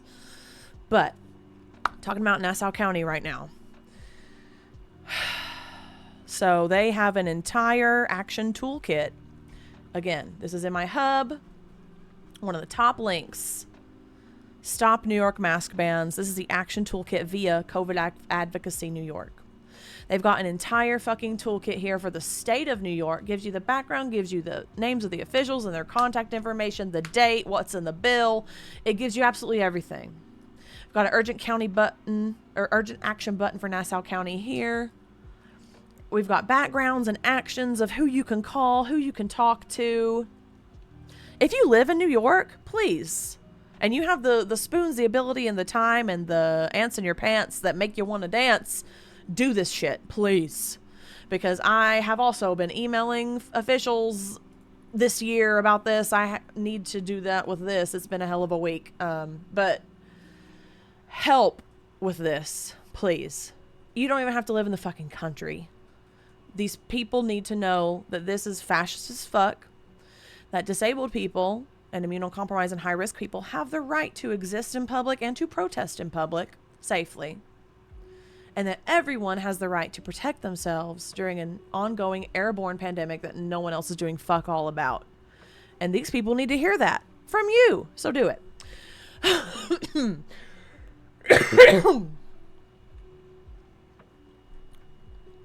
Now, I will say, I've got to shout this group out as well.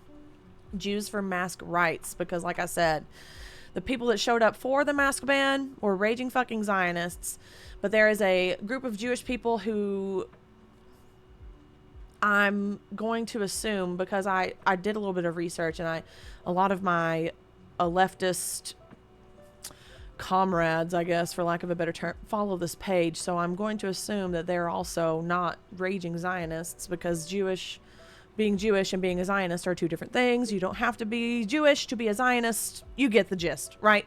So I'm assuming that everything's above board here, and they're with the Palestinian liberation cause. If I learn differently, I'll let you know, but I have no reason to believe differently. But anyway, they have been putting together just a plethora of information, letters, comments, articles about the bans, petitions. I don't know if I already said that, but I have to shout them out. They've also been sharing a lot of the testimony from being at the meeting this week on Twitter. I think their @ is Jews for Mask Rights. I'll have to retweet some of their stuff to make sure. Just wanted to shout them out.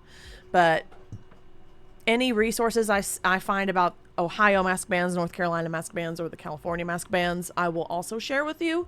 Just had to shout this out while we were talking about masks. And we'll get back into the original thing that we were discussing. Just wanted a quick little fucking half-hour caveat there for you.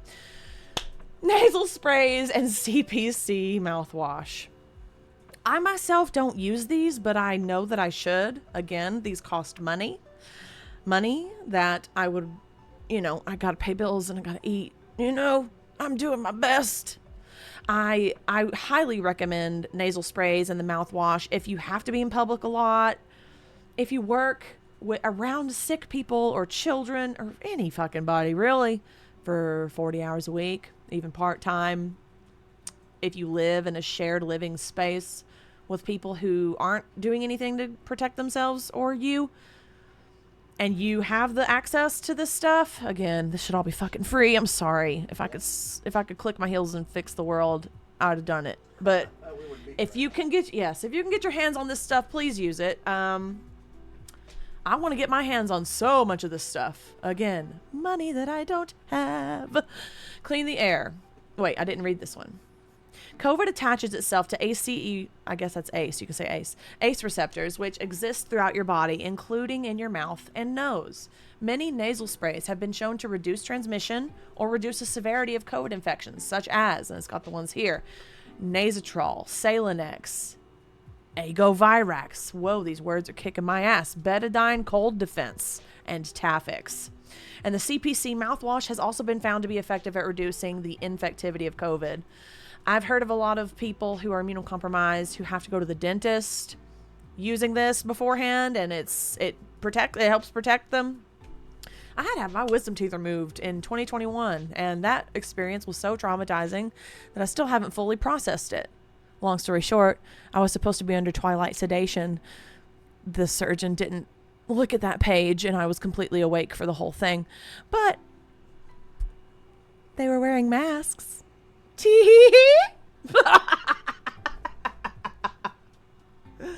What is my life? All right.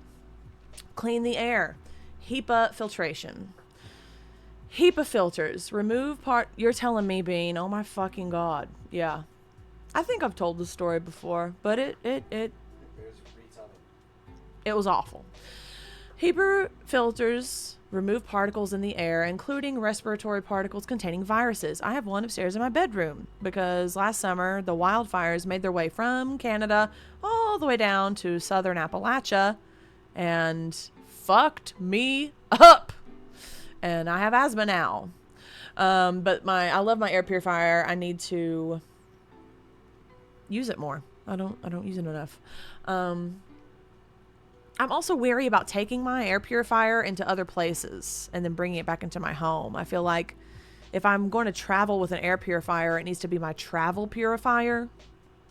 Is that just a weird me thing? I don't know. Am I overreacting? I don't know. Better safe than sorry. I'd rather look silly and be alive and healthy than look cool and suave and catch something that fucks me up forever. You know? HEPA filters can be installed in place of regular AC filters in buildings, and portable HEPA air purifiers can also be used to clean indoor air. Corsi Rosenthal boxes are DIY. I've seen these air filters built using box fans. I've seen people build box fan air filters from scratch and have them in their home. It's amazing. Like, necessity really is the mother of invention. And you can make one yourself for a more affordable portable air filter option. I'm just making notes for my future self to add all this shit to my hub. By the way, if you want to look back on any of this shit at any time, all of my streams live on YouTube. I don't know if I've said that before already, but follow me there. youtube.com/potatum with the number 8. If someone wants to pop up YouTube in my chat for me, get that link up. So you'll be able to pull the stuff up, go back to it.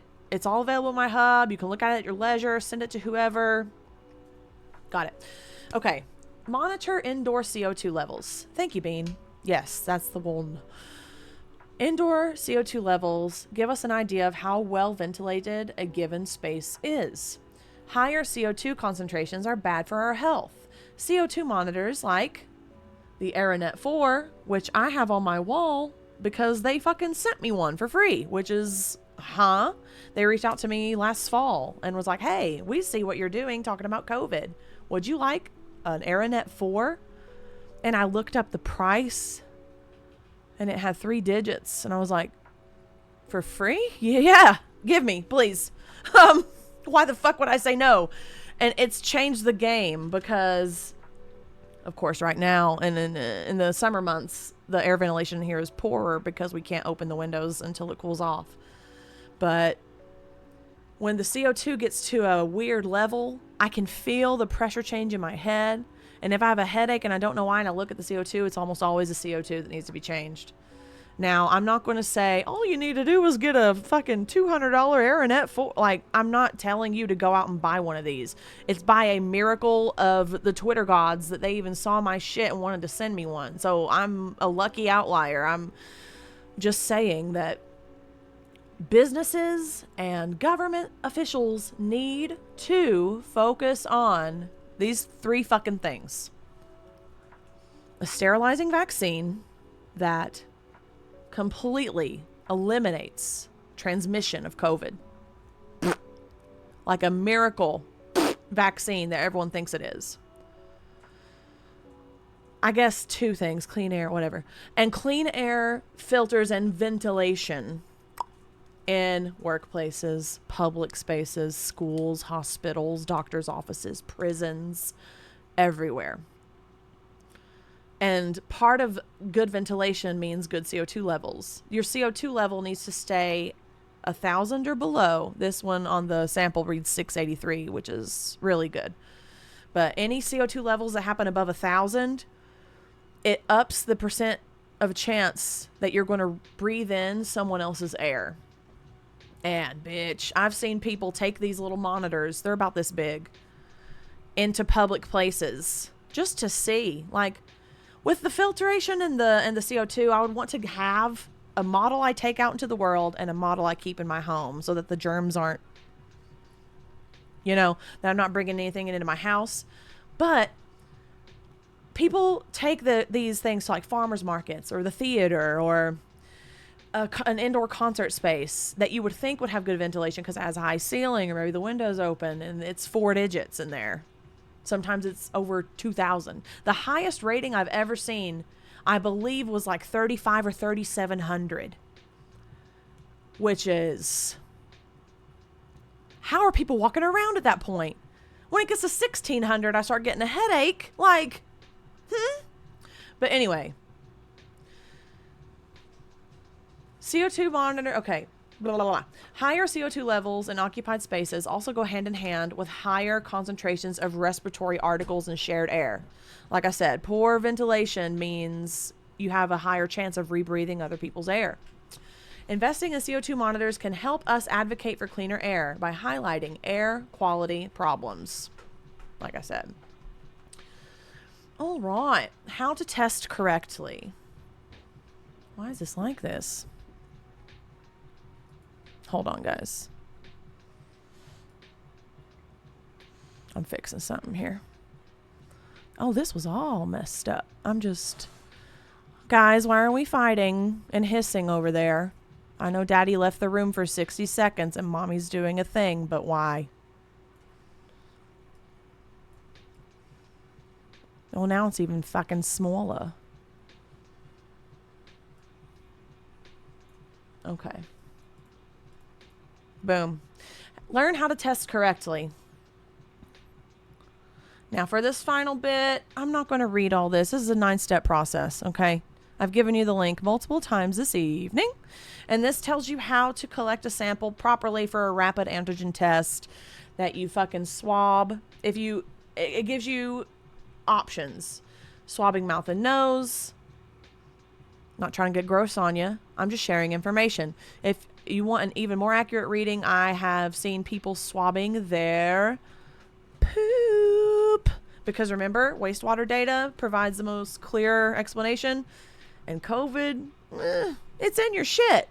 So if you want to get a better reading, maybe swab your shit if you can stomach it. Bring that boy over here. It's a kitty surprise, everybody. This is Meesta. He's a little hot to trot. Hottotrot. Meester is a stinky boy. Why do you smell like blueberries? What's he doing? Him so chill. I'm so chill. I'm gonna dart away. I'm trying to put him down slowly so he doesn't kick off my chest. Oh. There's a mosquito. A mosquito on me. Fuckers. Hi, mister.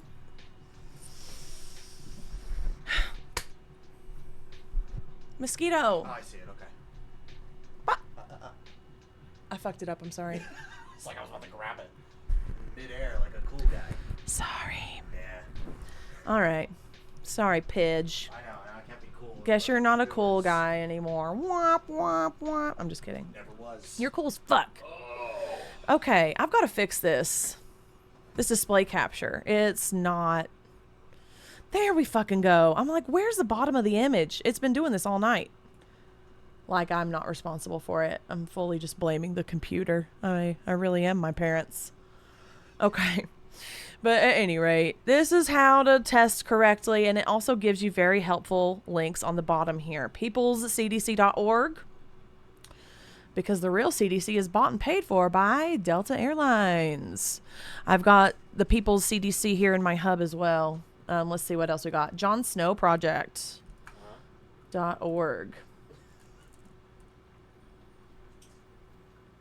Not you, Jon Snow. I was like, who? Me? People say that Pidge looks like Jon Snow a lot. Differently spelled. Cleanaircrew.org and covid.tips.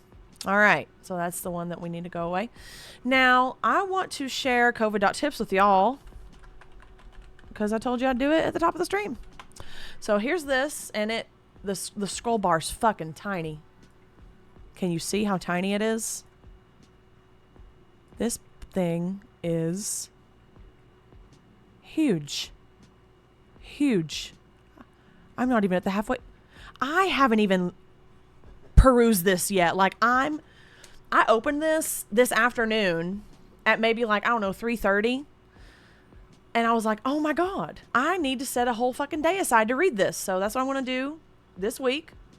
But this is great. Like I've seen this listed before, but and maybe I clicked on a different version of it. I don't know. I don't remember it being this extensive, but this is fantastic. COVID.tips. How to talk to your loved ones about COVID. Fantastic. And one more thing I wanted to show y'all tonight is again, did I turn my captions back on? Yes, I did. Your BITCH is on a roll. Okay, so this is going to be, I put this at the very, not the very top, sorry. I put it, it's like the third one down. These are things that you can print off and hang in the real world. If you like to print off flyers and hang shit up, and you want to, this is a great fucking thing to be excited about and be passionate about, because it's fucked, right? This gives you infographics in English and in Espanol.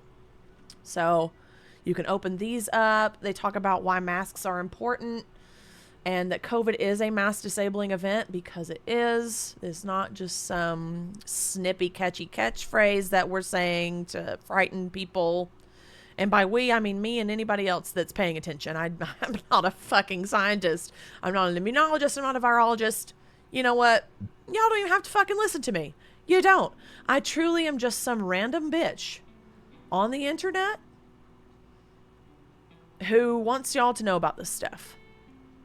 And if and when the time ever comes that I fuck something up or say something incorrectly or give the wrong information, I correct it. So I want y'all to know that I'm not trying to be a beacon of all information. I'm sharing with you shit I've learned and shit I've had to learn and grow accustomed to and pick up and adapt, you know, to exist in this world.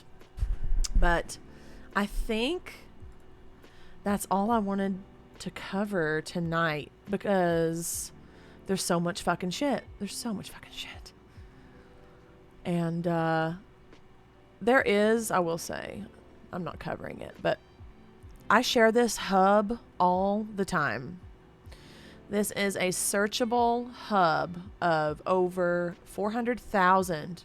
It's like at 424 right now. Scientific articles about COVID. Right now it's at 424,865. When I started sharing this link at the beginning of June, it was at like 415,000. So in 2 months, almost 10,000 new scientific articles have been published about COVID. You know, the virus that went away 2 years ago. And you can search this by month. You can go up here and type a body part, an organ, a condition, and see if it relates to COVID. I'll just pull one up here just to see. Let's see if there's anything about tuberculosis. I need to sort these by recency. Yes.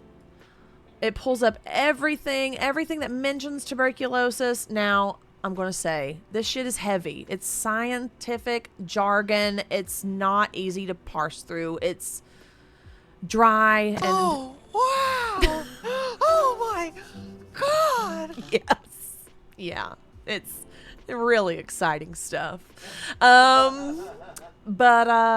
Yeah, it's a hub that I share all the time.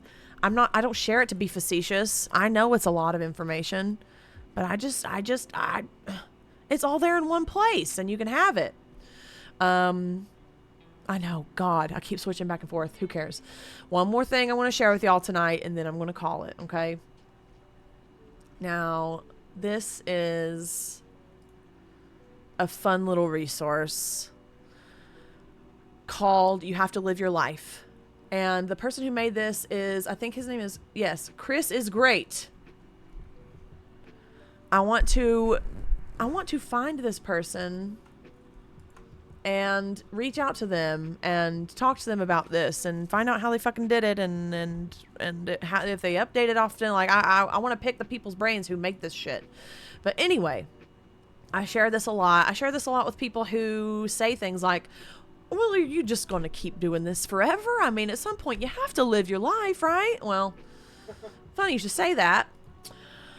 It has an excuse. If you can think of it, it's probably here. COVID is mild now. And what I love is the cheeky motherfucker who made this is putting pictures of...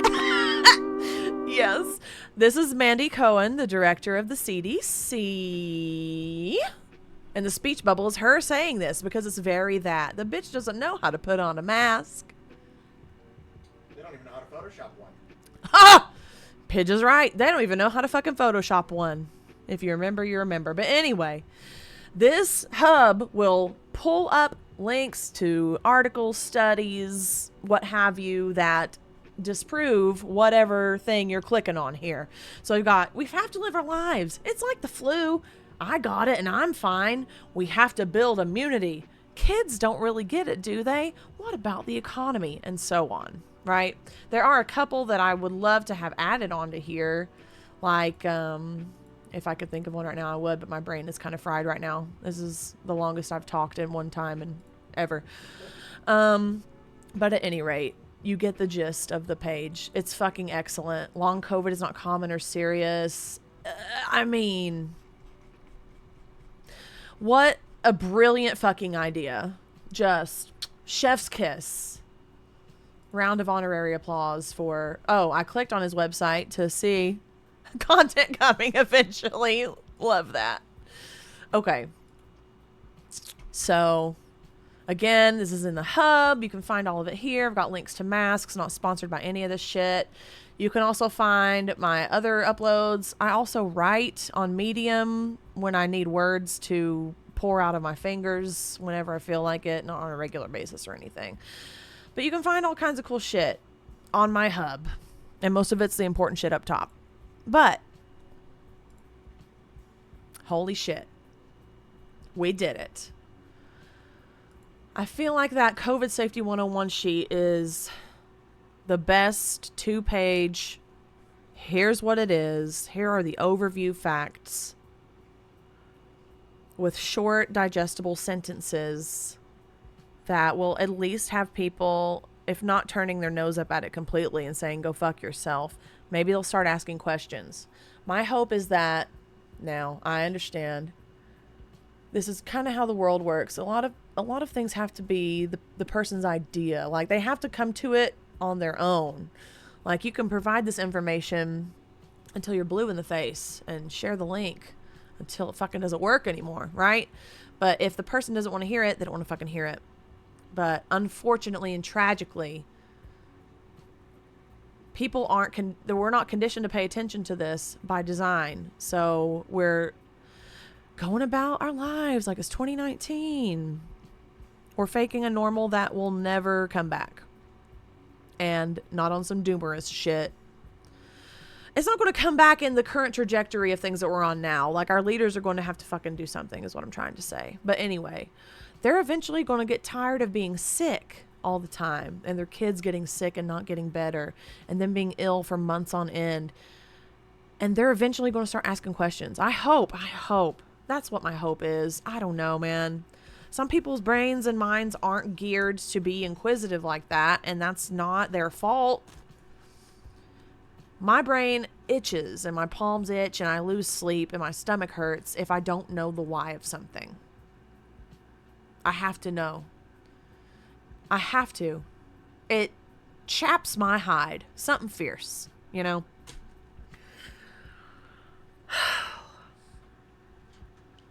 This is so much.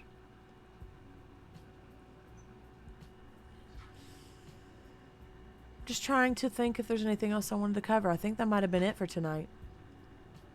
Just kind of sitting in this feeling of being back and reminding myself what it feels like to stream.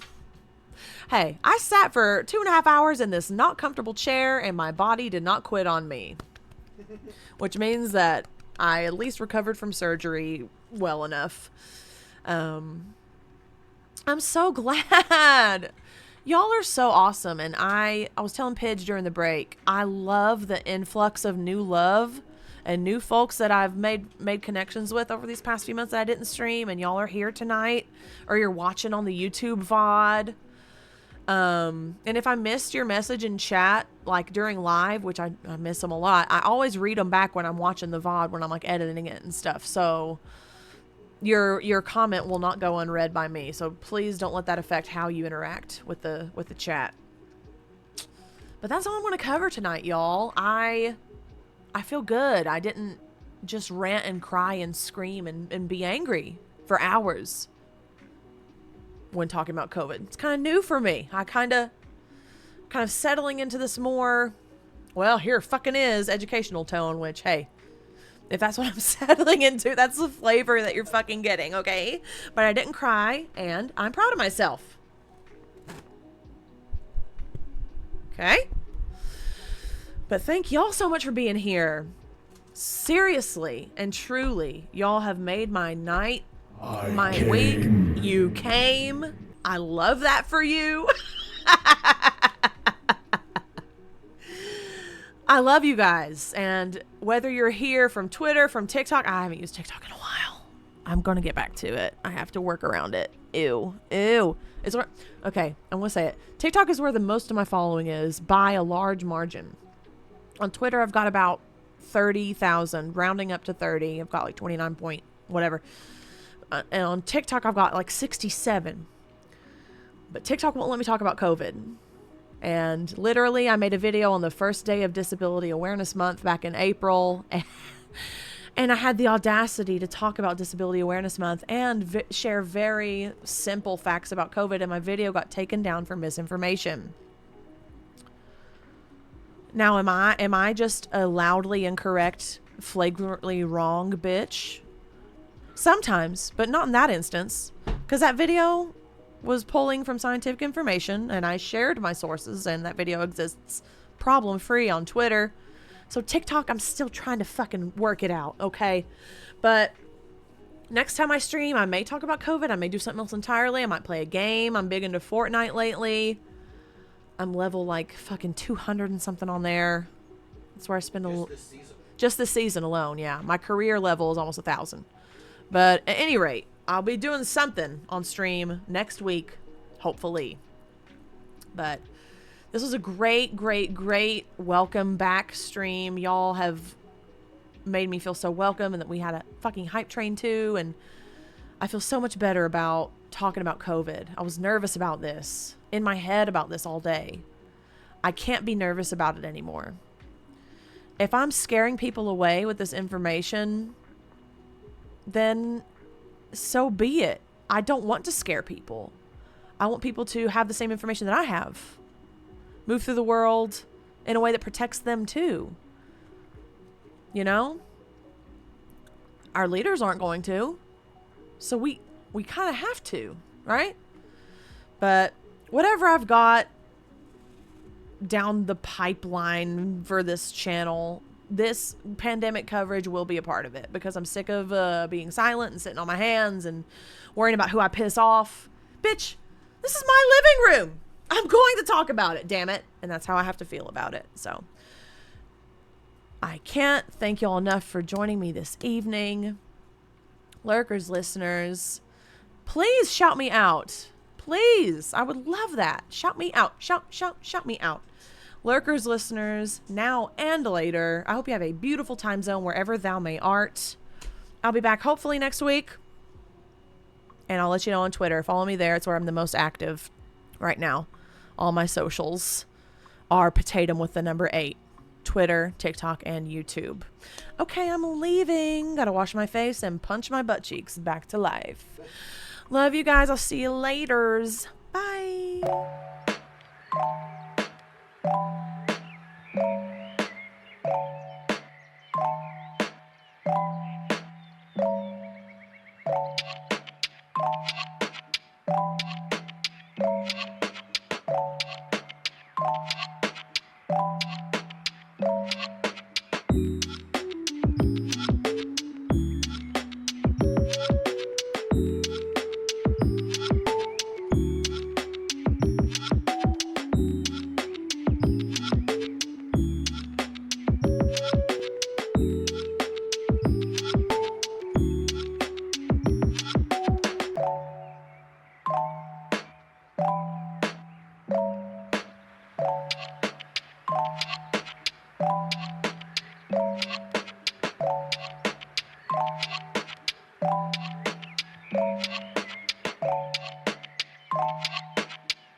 Balls.